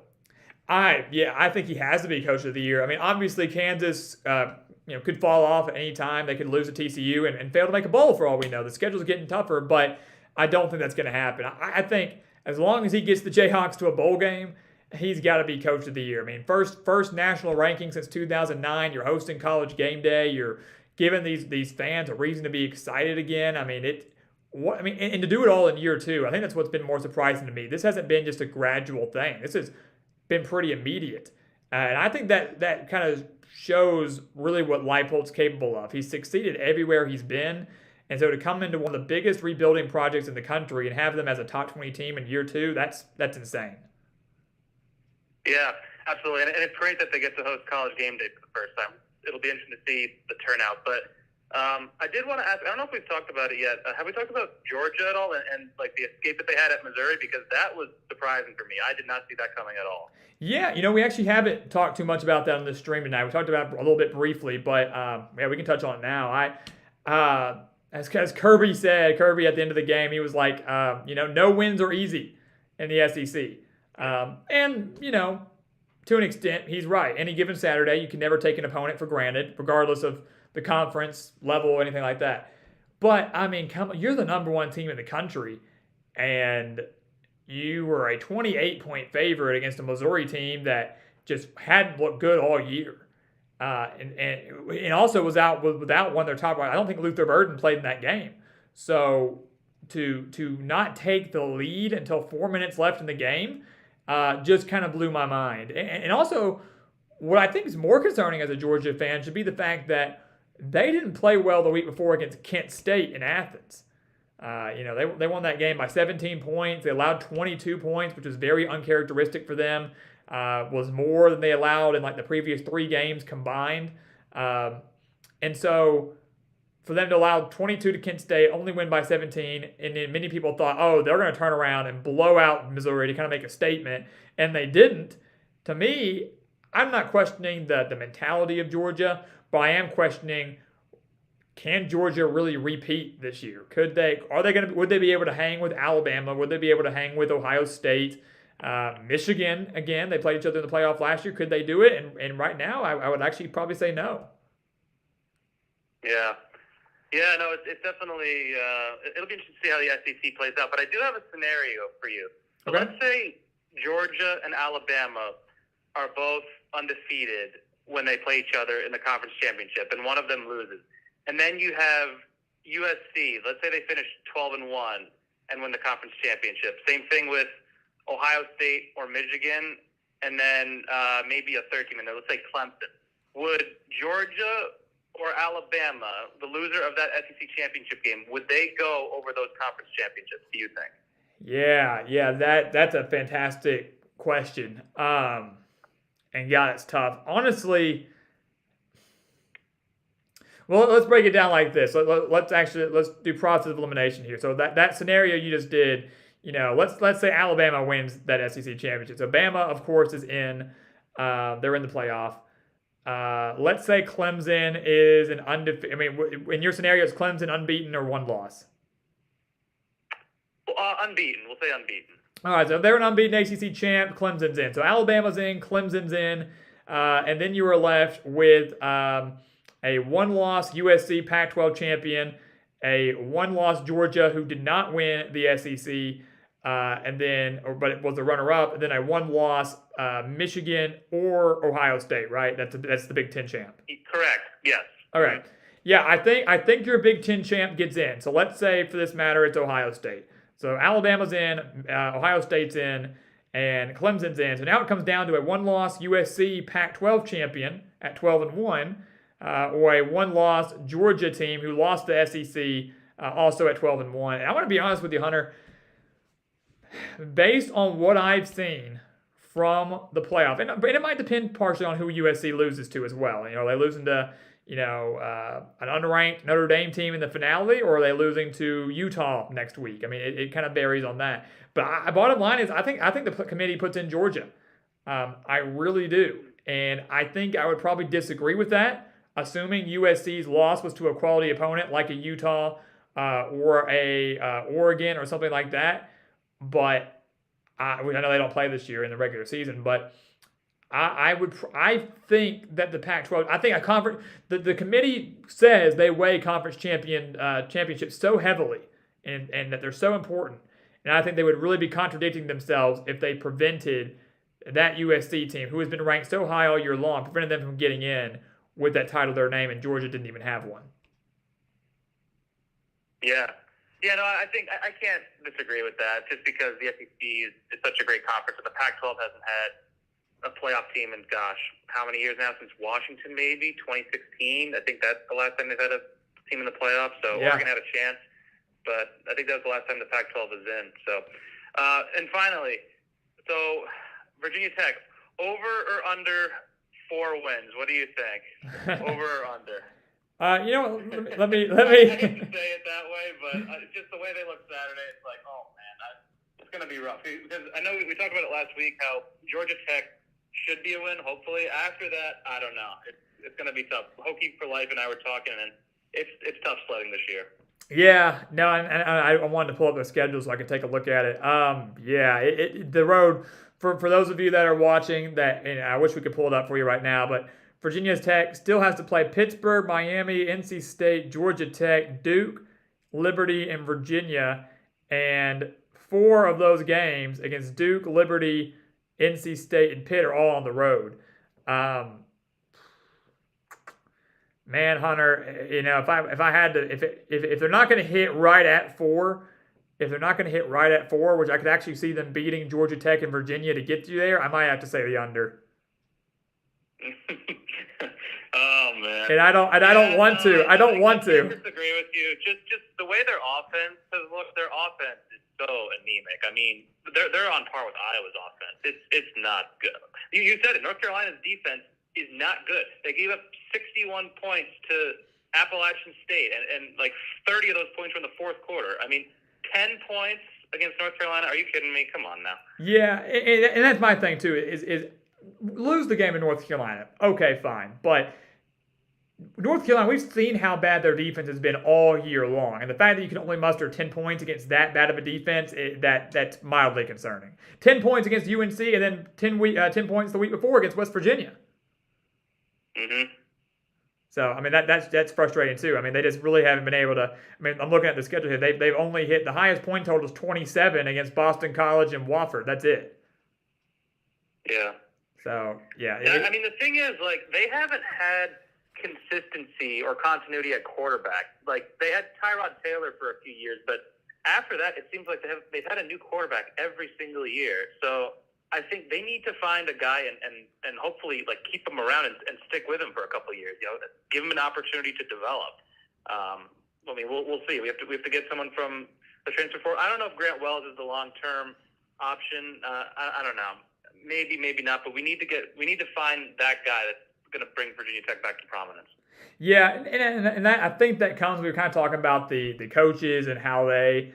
You got to give them time to build up their program. That probably comes with time with Brent Pry, just trying to build up his program, getting his guys in there, hopefully doing well on the recruiting trail, or now utilizing the transfer portal. Virginia Tech, despite their struggles, is still a very proud, rich, historic program, and they do have that appeal. And obviously, the fan base is phenomenal. Their tradition's phenomenal.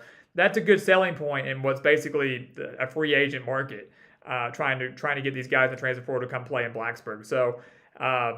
That's something that I think he will have on his side. But, yeah, I think, and Wells is a junior. Wells has got, one more year after this to, salvage. So he's not going to be around that long. Might have him for 2 years. I think they need to get someone in there either young in the transfer portal or just go out there and recruit a high schooler, man, and let him develop, let him compete, and see if you can't keep him around for 3 or 4 years and let that be the guy. Absolutely. That's the hope.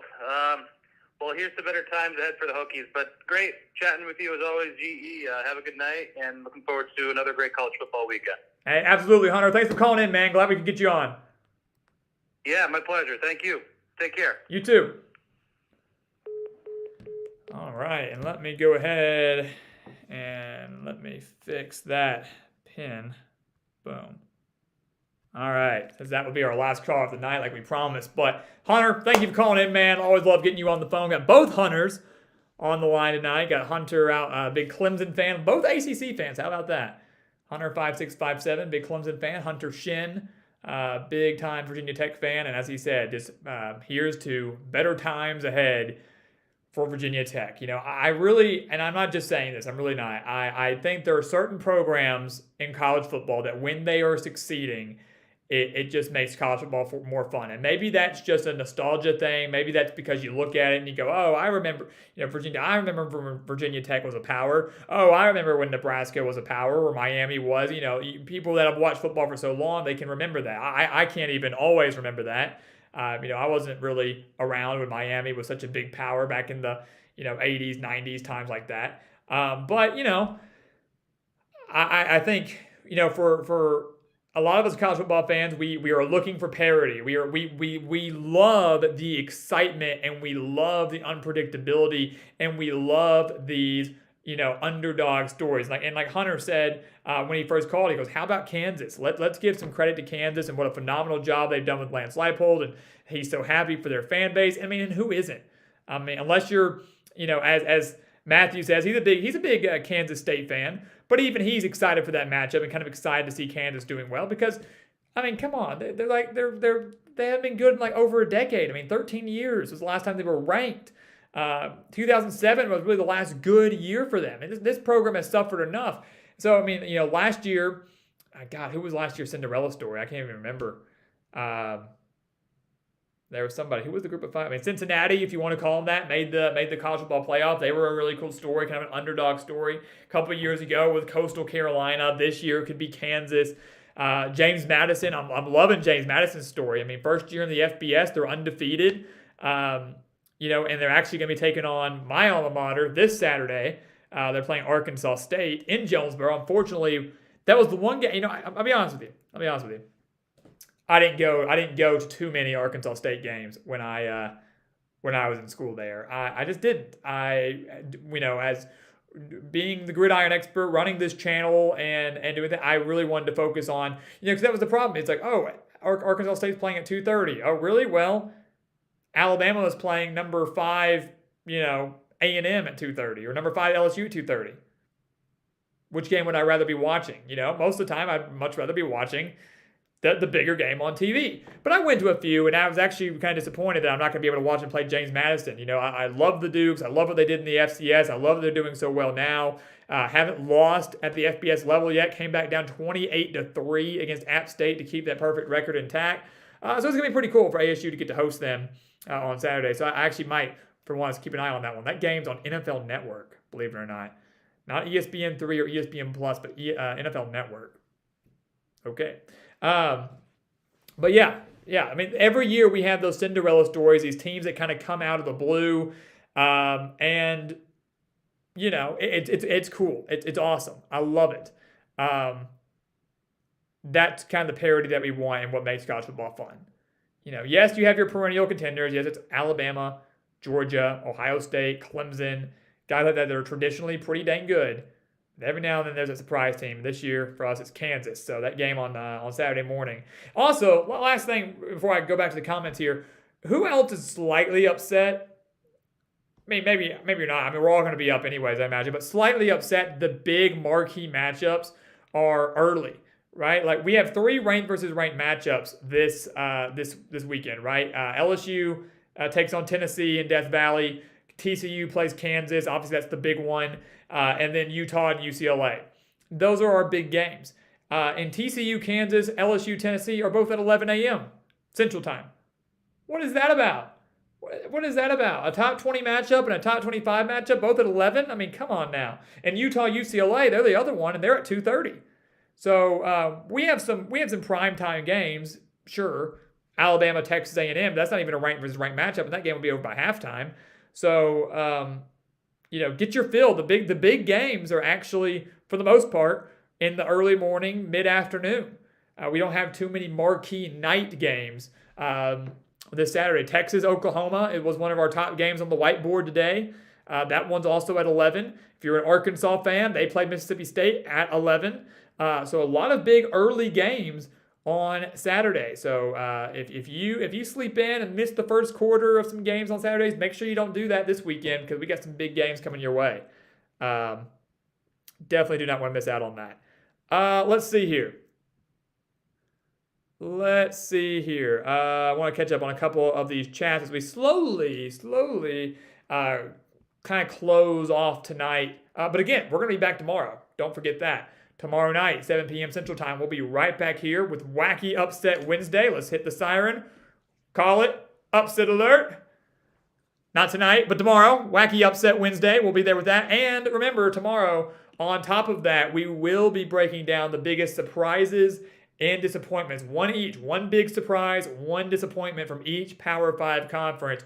We'll be kind of touching those briefly. We're about the halfway point of the year. I think we're in a good enough spot to kind of touch on that. We'll go through those briefly, I think we have 3 upsets to kind of briefly talk about. And then the rest is, of course, dictated by you guys, whether through the calls or through the chat, which, again, you guys do such a great job of that with the engagement and just talking through that. So definitely wanted to make sure you guys knew that. But, again, tomorrow, 7 p.m. Central Time, we're right back here.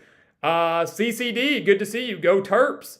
Big game against Purdue, right? Get to host them. Great quarterback matchup. We talked about that in the preseason. I love it. Aiden O'Connell, Talia Tagovailoa. Going to be a fun game. Congrats on your win over Michigan State. That was actually one of our picks last week on the expert picks. Came through, was a winner for us. So we were very happy about that. But I'm sure you were even more happy with just getting the win outright. So congrats to you, and really looking forward to that game, which I think also that game, Maryland and Purdue, is an 11 o'clock game, if I'm not mistaken. So again, a lot of early games. Scotty says Texas A&M is 47-36 since joining the SEC. Texas A&M had a 69-42 record in the Big 12.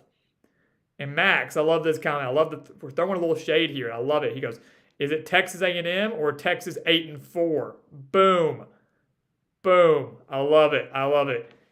You know what's even better about that, Max? I'll tell you what I like about that the most is they're 8-4 They could be even worse than that this year. And I do want to touch on that briefly as well. I'm sure we all saw the news. Paul Chryst was fired at Wisconsin.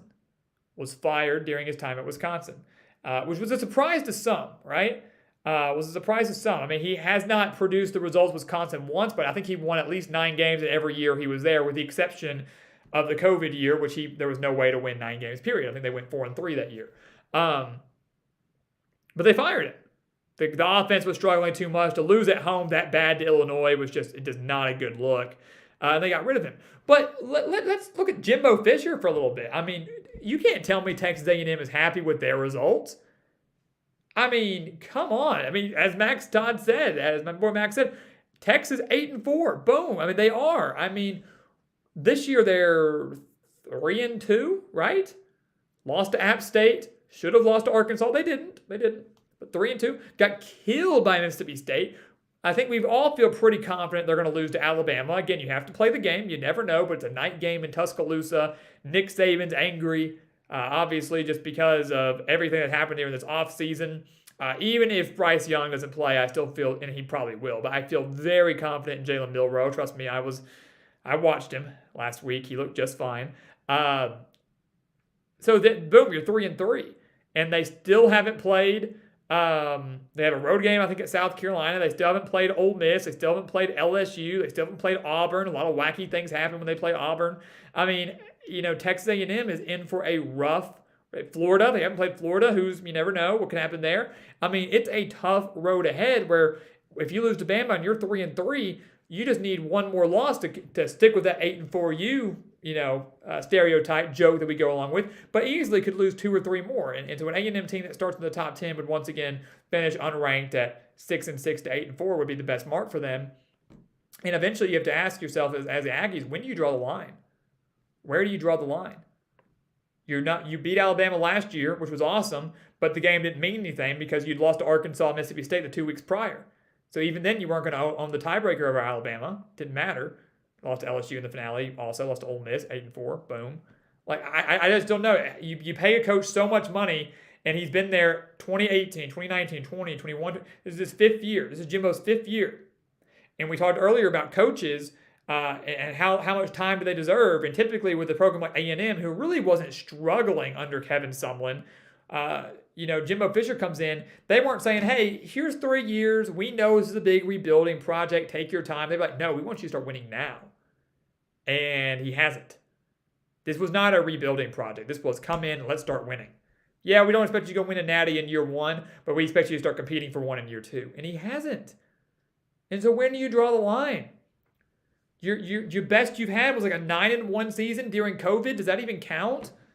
A 9-1 season during a wild COVID year when most of the teams you played were dealing with new coaches and you avoided one of the toughest tests because of COVID and you won the Orange Bowl over North Carolina, which was great, but then you followed that up again with 8-4. I mean, I just don't know what Texas A&M sees in Jimbo, and I think Jimbo pulled off the ultimate con. I really do. I mean, people have even looked at his stats at Florida State. Look at what he did with Jimbo Fisher. Look what he did. Look what he did with Jameis Winston. Look what he did without Jameis Winston. It's one of those things that I don't think he's all that great of a coach. It is shown everywhere he's been, but he conned Texas A&M into giving him this 10-year, $75 million+ contract. Imagine the buyout on that thing. he did a phenomenal job. But he's not doing a phenomenal job at the team. But who cares? He's got a lot of money, so it doesn't even matter. Put me in charge of A&M. I don't think I'd go 8-4 consistently. But that's just me. That's just me. We got to start at Akron first, obviously, right? We got to go coach Akron first. Let's see here. College football guy, good to see you, man. Thanks for being here. CCD, what's more likely to happen? Kansas winning the Natty or GE becoming a millionaire by 2025? How much time is that? 3 years? 3 years? 2.5? 3 years? Hokey for Life says, yeah, we think that could happen by 2025. He says, I'm going to go with GE becoming a millionaire, although Kansas winning a Natty is close to that. Going to be pretty cool. Clement says millionaire. And Max says, becoming a millionaire so we can have those cool pool parties. Heck yeah, baby. That's what I'm talking about. Heck yeah. I love it. First off, thanks for the support. Again, if we're going to get to that point, if we're going to become a millionaire, it's going to be because of you guys. That's for dang sure. That's for dang sure. You guys spreading the word of the channel, the donations, whether it's Cashapp, PayPal, Venmo, Super Chat, expert picks, boom, right there. The prize picks, which we actually do get a cut of our partnership with them through you guys if you use that promo code. So whatever you guys do and however big we can make that's how we get there. Max says we're going to have those cool pool parties. I've already promised you guys that. Look, Scouts Honor, baby. Which I didn't even do Scouts. But if Scouts Honor, we are having that. If we get to that point, we're having a giant GE like watch party, and I'm hoping in time we're actually going to be able to do that at different locations. You know, that we'll be able to maybe next season or the season after we'll be able to go to a couple different games across the country and just tell you guys, like, you know, I know we won't be able to cater to everybody, but like, hey, we're at Clemson today. Come out. We're going to be tailgating. Come out, visit, say, hey, watch the game with us. Boom. Afterwards, we're going to go hit up this. But as Max said, I think it was CCD a couple weeks ago. He goes, you're going to have like 16 flat screens. And I'm like, that's awesome. Because that's like, you know, a dream is to have just a wall full, like an entire wall just covered in TVs to watch all the games with, right? But I can't watch them by myself. So I just invite all of you guys. You come to the house that the GE Nation built, clearly, and we just have a giant pool party. We have a watch party. I'm actually not too bad with the grill, so I'll grill out. Well, you want steaks, you want burgers, you want hot dogs, you want ribs, you want, I mean, whatever, you name it, we can do it. And we'll do that. Again, come to the house that GE Nation built. I love it. I love the support. I love that's the jokes. We've got the millionaire joke, and we've got the the coaching Akron joke. It's awesome. I love it. It's pretty awesome. Let's see what else we got here as we slowly wrap up here. Yes, tomorrow night, guys, we do have SMU and UCF, so we actually will be live in the middle of that game. So we'll actually, I'll make sure to have our an iPad or another screen off to our side. So as we're talking and discussing, we can kind of keep an eye on that game and maybe kind of watch it slightly live with you guys. Not the biggest game in the world, but will be kind of cool to discuss as we're going. Although we're starting that live stream at 7, I'm pretty sure that game starts at 6, so it'll be a little ways into the game. Keep that in mind. Let's see. Great question, CCD. Will Maryland be ranked in the AP and GE poll if they beat Purdue? That is a phenomenal question. And I would say, CCD, there's a very good likelihood of that. A lot of that will kind of depend on who loses in our top 25. If there are any big upsets from an unranked team over a ranked team. Like, for example, had TCU defeated Oklahoma barely on a game-winning field goal, I don't know if they would have been ranked in our top 25 poll. I really don't.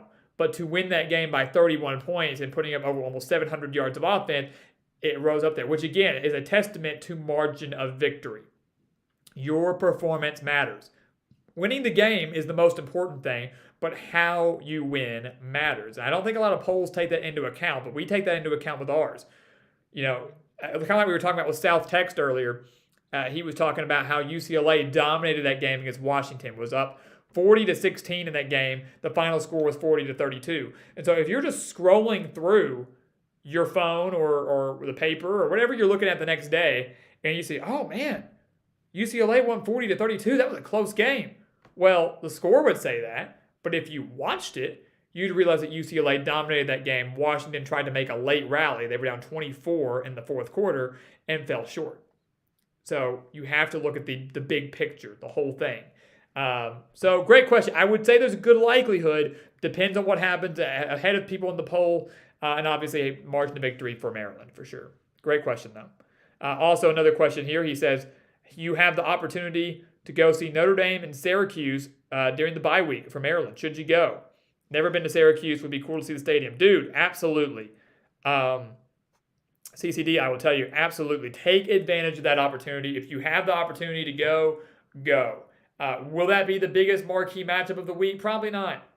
Probably not. I don't know how Notre Dame's going to be doing. Syracuse could still be ranked. They might fall out. I don't know. But I would tell you this. Take advantage of any opportunity you get to visit a different college football stadium. It's on my list to visit all of them.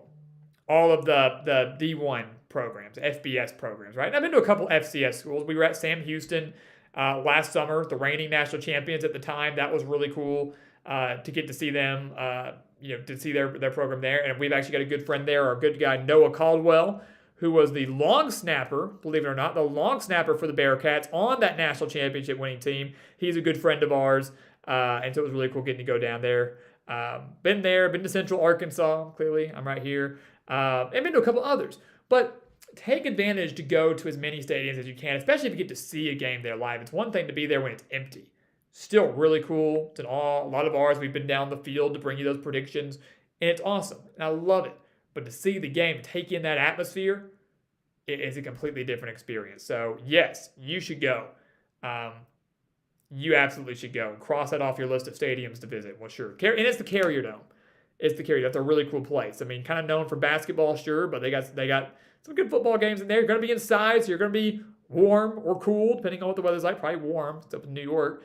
But, yeah, take advantage of it. And last thing, it's Notre Dame.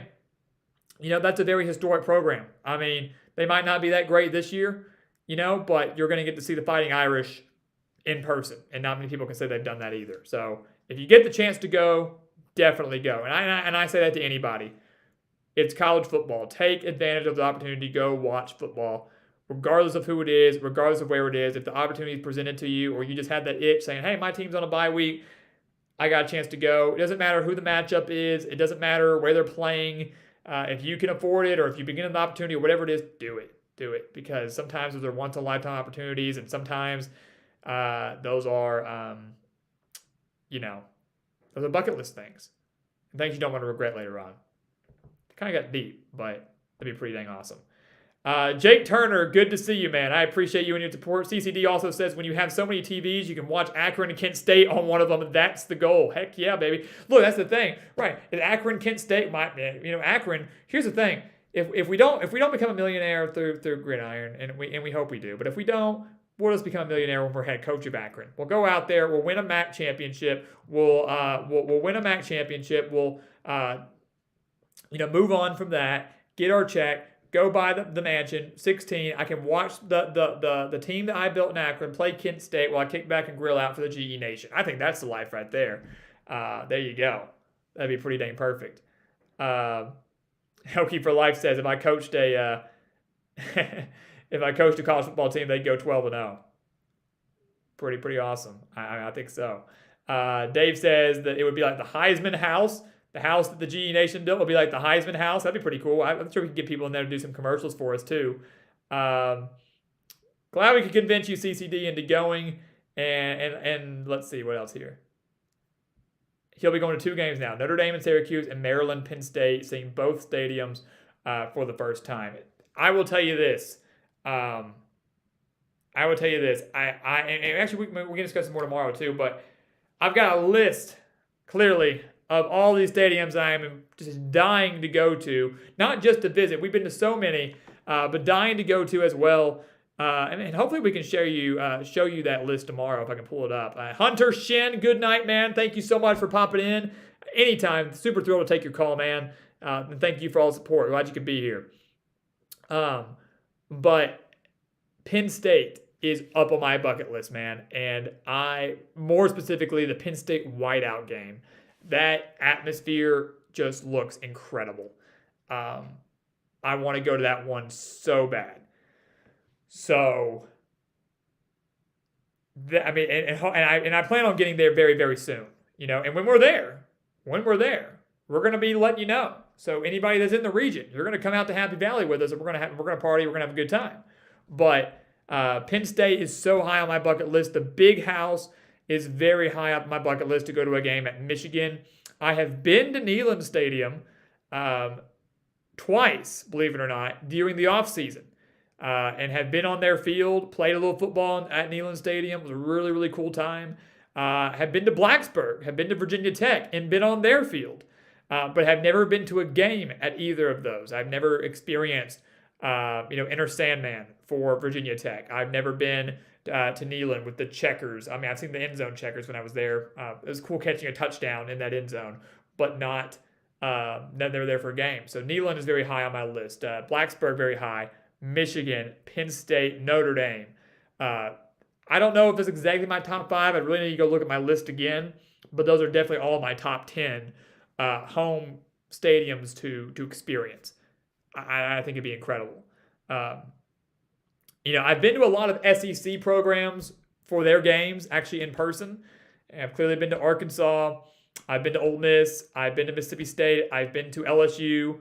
Trying to think where else. I've been to Kansas State, as Matthew knows. I was there for the Kansas State game and to an Arkansas State game, obviously. I don't know if that counts too much, but still stadium to cross off the list. I'm trying to think where else I've been. A couple of games. I was at the Sugar Bowl back in 2010. I was at the Liberty Bowl in 2009 for Arkansas. So if there are any Arkansas fans out here, I know Dave, you're here. Last little fun fact I'll throw at you before we close things for the night. A little story time, a little bedtime story. And as CCD said, he's a newer college football fan. So definitely historic moments. If you do end up being ranked, it's going to be a lot for you. Historic moment. Absolutely. Anytime your program can be ranked, it's a very special moment. So that's pretty awesome. And I hope that's the case for you, man. They're a good team this year. I feel very confident in that you're going to get to see that number by your name. But little story time. So I'm an Arkansas fan, and the ironic thing is I used to kind of like almost stray away from telling you guys that when I was here. I didn't want to, lead people along with that. And the beauty of it is we're not biased. I mean, we can sit here and tell you that Arkansas is not any good or that they're really good. And we are never biased in terms of a rival or an opponent or that. We shoot you straight. That's the goal. But I was 9 years old, and I got to go to the Liberty Bowl. That was Bobby Petrino's second year. Ryan Mallett, if you remember him, he was the quarterback. And we played East Carolina. So our man Destry Sparks, I don't know if he's on the live stream tonight, but he's an expert pick subscriber, very active with us on Twitter, been one of our diehard supporters for a while now. He's an ECU fan. But we went to the Liberty Bowl, and it was the coldest game I think I've ever experienced in my life. And I've been to a couple late ones. That game was late December, and I swear it was like 12 degrees. And I know some people probably up in New York are laughing at me. 12 degrees, that's nothing. It wasn't snowing. It wasn't anything. It was just a bitter, bitter cold. And it was a night game, obviously. So the sun's going down at the Liberty Bowl, and we are just shivering. And I remember I was there with my dad, my uncle, and then a friend of mine and his dad. And my uncle went down, the concourse area to buy a snack. He was going to buy a hot chocolate and some Skittles. And I can't remember if they were out of hot chocolate or if the hot chocolate was just cold, because it was so cold they couldn't keep it hot. And then he got the Skittles, and the Skittles, he said, nearly broke his teeth because they were practically frozen. I mean, even though they were in the concourse area, it was still so cold that these Skittles laying out had just become so hard that it was horrible. So that was our Liberty Bowl story, and it was crazy. I remember going to bed that night because we was in Memphis, so it wasn't that far of a drive for us. We drove there and back in one day. Going to bed that night, just so shaking. You're sleeping in your socks. You're sleeping in like these long johns, long sleeve shirt, trying to warm yourself up. And then the next year, Arkansas had another fantastic year, made the Sugar Bowl, played Terrell Pryor, Jim Tressel, and Ohio State, which, not that I'm bitter about it, but, Terrell Pryor and a handful of starters should have been playing in that game. Remember, they sold some of their championship memorabilia for like tattoos or something. It was something ridiculous like that. But they let them play. And Arkansas was down like 28-7. No. Yeah, 28-7, something like that. Arkansas battled all the way back, made it a 31-26 game. Arkansas blocked the punt. I've got the video of it somewhere. That's a neutral site game, the New Orleans. But the majority of that stadium were Arkansas fans. Arkansas fans traditionally travel so well. And I had never heard a stadium that loud. I mean, it was hurting my ears, but in a great way, right? You're thinking, oh my God, we just blocked this punt with like 2 minutes left. We're down 5. We got Ryan Mallett. Right, we're gonna go win the freaking Sugar Bowl. Like, holy crap! And then 2 plays later, Ryan Mallett threw an interception. I can't remember who the player was, but the guy who picked it off for Ohio State was one of the guys that sold his championship memorabilia at the tattoo parlor. So he shouldn't have been playing. Maybe the ball still gets picked off if the backup's there. Who knows? But the guy who picked it off shouldn't have even been in the game. And Arkansas lost 31-26. Battled all the way back, had the blocked punt. Should have scooped it and scored. Bobby Petrino still jokes about that. He always says, he goes, I always just taught him, like in a scenario like that, a fumble, a blocked punt, is get on it. We want possession. But, the thing with the blocked punt is you're getting possession no matter what. Even if Ohio State had fallen on it, it would have been Arkansas's ball. So you have nothing to lose if you try to scoop and score. Maybe you fumble it away, whatever. You're still going to get the ball. But it still hurts. It still hurts to this day. I've got a Sugar Bowl football, one of those fancy ones. It's got the 2 logos on it, the date and everything. I've got it in my room right now, and it's a cool piece of history to have. But talk about a heartbreaker. So those are my 2 bowl stories, 2 stadium stories. Getting to go to Liberty Bowl. So technically, I've been to Memphis Stadium, been to New Orleans, got to see Superdome. Got to see that there. I saw, who was it? Noah Memorial Stadium in Nebraska would be pretty awesome to go to. I'd love to see that one. That's honestly, I was actually at Nebraska too a couple of years ago. I was at Nebraska, did a prediction video from there. It was on their field. Got to throw some balls, score a couple touchdowns at Nebraska. It was really cool, but hadn't been there for a game. In Nebraska, their fan base always amazes me with how passionate they are. They are, no matter how good they are or how bad they are, and I know it's been more of bad recently, they pack that stadium and they support their Cornhuskers, and that it looks like an amazing stadium to be at. It's just a fun atmosphere, and ultimately that's what it is. It's just a fun atmosphere. Some people say, I don't want to go to the game. I'd rather watch at home because, it's warm or cool, depending on what time of year it is. I can get all the food and drink I want without having to pay for it. I can go to the bathroom whenever I want. I can see everything from my TV. I don't have to worry about being out. And all very valid points. I don't think I'd want to go to every game for Arkansas or any team for that matter. But when you are there, when you are at a live football game, regardless of the team it's for, it truly is something special. The atmosphere, the passion, the energy that you feel in that stadium with, as people say, 70 to 80,000 of your closest fans, if it's a home game, it truly is something pretty special. So, hopefully one day I'll get to go to a lot of these stadiums that I'm hoping to get to. We're going to do some tailgate parties with you guys that are in the region. Cross those stadiums off our list, and even though I won't have much of a stock into any team, if I go to Penn State, Notre Dame, Nebraska, Michigan, I'm not going to really be diehard fan for any of those. I'm just there to take it all in, take in the energy and the passion of college football. So that's going to be pretty dang awesome. Let's see here. Dave says, come to Buffalo. He goes, yeah, you thought Memphis was cold. Grow up. Come to Buffalo. College football guy, am I interested in going to Wake Forest, NC State, or North Carolina? Absolutely. Absolutely I am. Look, my goal is to reach all the stadiums. And I was actually I've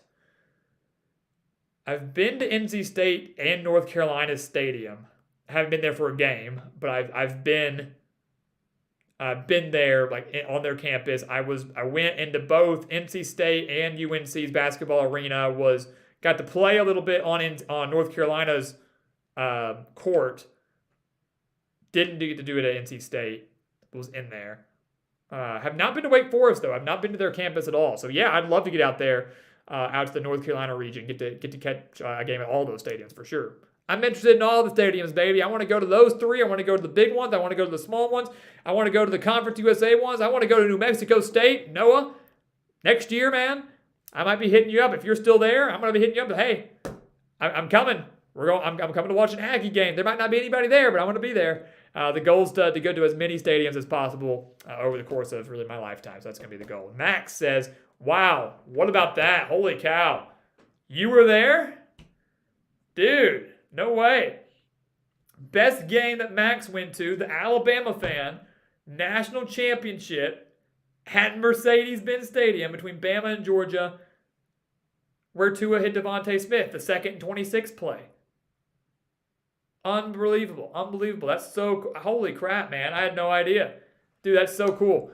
I'll never forget where I was for that. I remember, I was with my brother and my dad for that game at his house, and thinking to myself, maybe like you, Max, I don't know. Maybe like you, thinking, crap, this game's over. Like when Tua took that sack, you're probably thinking, we're done. Because Alabama had been struggling in the kicking game, as we all know, as they had been prone to do under Nick Saban in recent years. So you're thinking, even if we get back that sack yardage and it's 4th and 10, do we really think we're going to make a field goal to send this thing to double overtime? And I just remember my jaw dropping. I mean, I didn't have a dog in that fight, right? I was just there for the game. I didn't really... Georgia won, cool. Bama won, cool. I was just hoping for a good game. That's exactly what it was. But, wow. I can't even imagine what it was like to be there. Your girlfriend gave it to you for Christmas. Man, what a Christmas gift. What a Christmas gift. She's a keeper. I assume you're still together, hopefully. If not, I apologize. But, wow, what a gift. That's so cool. That is so cool. The one thing I remember about that game in particular was obviously that play, one of the greatest plays in college football history, but also Nick Saban. A guy who, typically, most of the time, doesn't really show much emotion. Score an 80-yard touchdown, pretty stoic. You lose the game, pretty stoic. They win the game. And I see more emotion out of Nick Saban than I've ever seen before. He's taking off his headset. He's running with his arms wide open. He's smiling. He's like, holy crap, we just did that. Like, I didn't even think that was coming. Because he's probably furious. He's furious after Tua takes the sack. Because you're like, don't, just throw it away. And then the very next play he makes up for, and he's like, we just won another national championship. I mean, that was, yeah, I'll never forget that. Again, didn't have a dog in that fight. Still one of the best games I've ever seen. Can't even imagine what it was like to be there. That's so cool. That's awesome. Let's see. CCD says, if I'm going to see New Mexico State, I should go next year, week 0, when they play UMass. No big, great games for next year's week 0 so far, it seems. So, I mean, hey, why not? If I can slip away, maybe I'll take a little flight out to New Mexico. Maybe make it a road trip. Who knows? Maybe I'll just kind of go and see that part of the country and head down there to Las Cruces, as New Mexico Noah says. He's going to be down there, maybe going for a PhD, so it'd be awesome. And if you're there for a while, that makes it 10 times better, because the goal, guys, when we go visit these stadiums and stuff, the goal is to kind of have a kind of a little tailgate, get to meet some of you guys in person, and have a good little time. So drinks on me, right? A few drinks, depending on how many of you guys show up. Once we have that big time house, everything's on me. But up until then, we'll see how many we can swing. But yeah, last thing here, college football guy. He went to the Wake Forest Clemson game a couple weeks ago. What a treat, man. He goes, like you said, it was something different when you're there. I was shocked that Dabo's so short. That he's so short. Yeah, he is. He's a short little guy, isn't he? Ironic, crazy that he played football for Alabama, right? Isn't that crazy? That is pretty wild. But yeah, like you said, there's just what an atmosphere there too. I mean, top 20 showdown, Wake Forest, Clemson. What a great game. Double overtime. The atmosphere is so exciting. It's electric. So much energy. Yeah, it's insane. It really is. So I love it. I'm glad that you got to be there for that and got to take that all in. Get to see some legends in person, whether you're watching Dabo in person, Saban in person, Kirby in person, your favorite player that could eventually become an NFL star in person. There's something to be said for that. And another beauty about college football is you never know who will become a legend, when they will become a legend and how they will become a legend. Whether it's a certain player, coach, or team, you never know. Any given Saturday, anything can happen, and that is the beauty of college football. And guys, with that, we will wrap things up. I didn't mean for it to end so poetically, but what can I say? We'll wrap things up tonight. What a fantastic live stream. Over 2 hours once again. But you guys carry the stuff. You guys carry these streams. At CCD, perfect timing, man. Perfect time. We're wrapping things up anyways. We'll see you tomorrow right here, 7 p.m. Central Time. Paxton, we're not going to bed yet, but we are in the live stream. But Paxton, I appreciate you. Nick, we'll try to catch you tomorrow, my guy. I'm sorry about that. We kind of cut off calls earlier.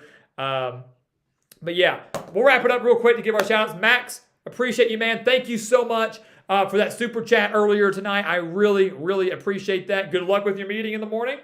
Good luck with that. And we'll definitely look forward to seeing you tomorrow night. But Max, we appreciate you. Dave Cattell, if you're still here, we appreciate you. Dave helping us get another step closer to our goal with the 100 expert pick subscriptions. Dave bought one tonight. We could not be more happier or appreciative of him doing that. So Dave, we really, really appreciate you for that. Hokie for Life, we look forward to seeing you tomorrow night as well. Sarah Brown, appreciate you. Another great show. Thank you very much. And thank you for throwing in your name right there at the very end. College Football Guy, we appreciate you. CCD, Dave, New Mexico, Noah, Scotty B. We had Aaron, both Hunters, Benjamin Ormond.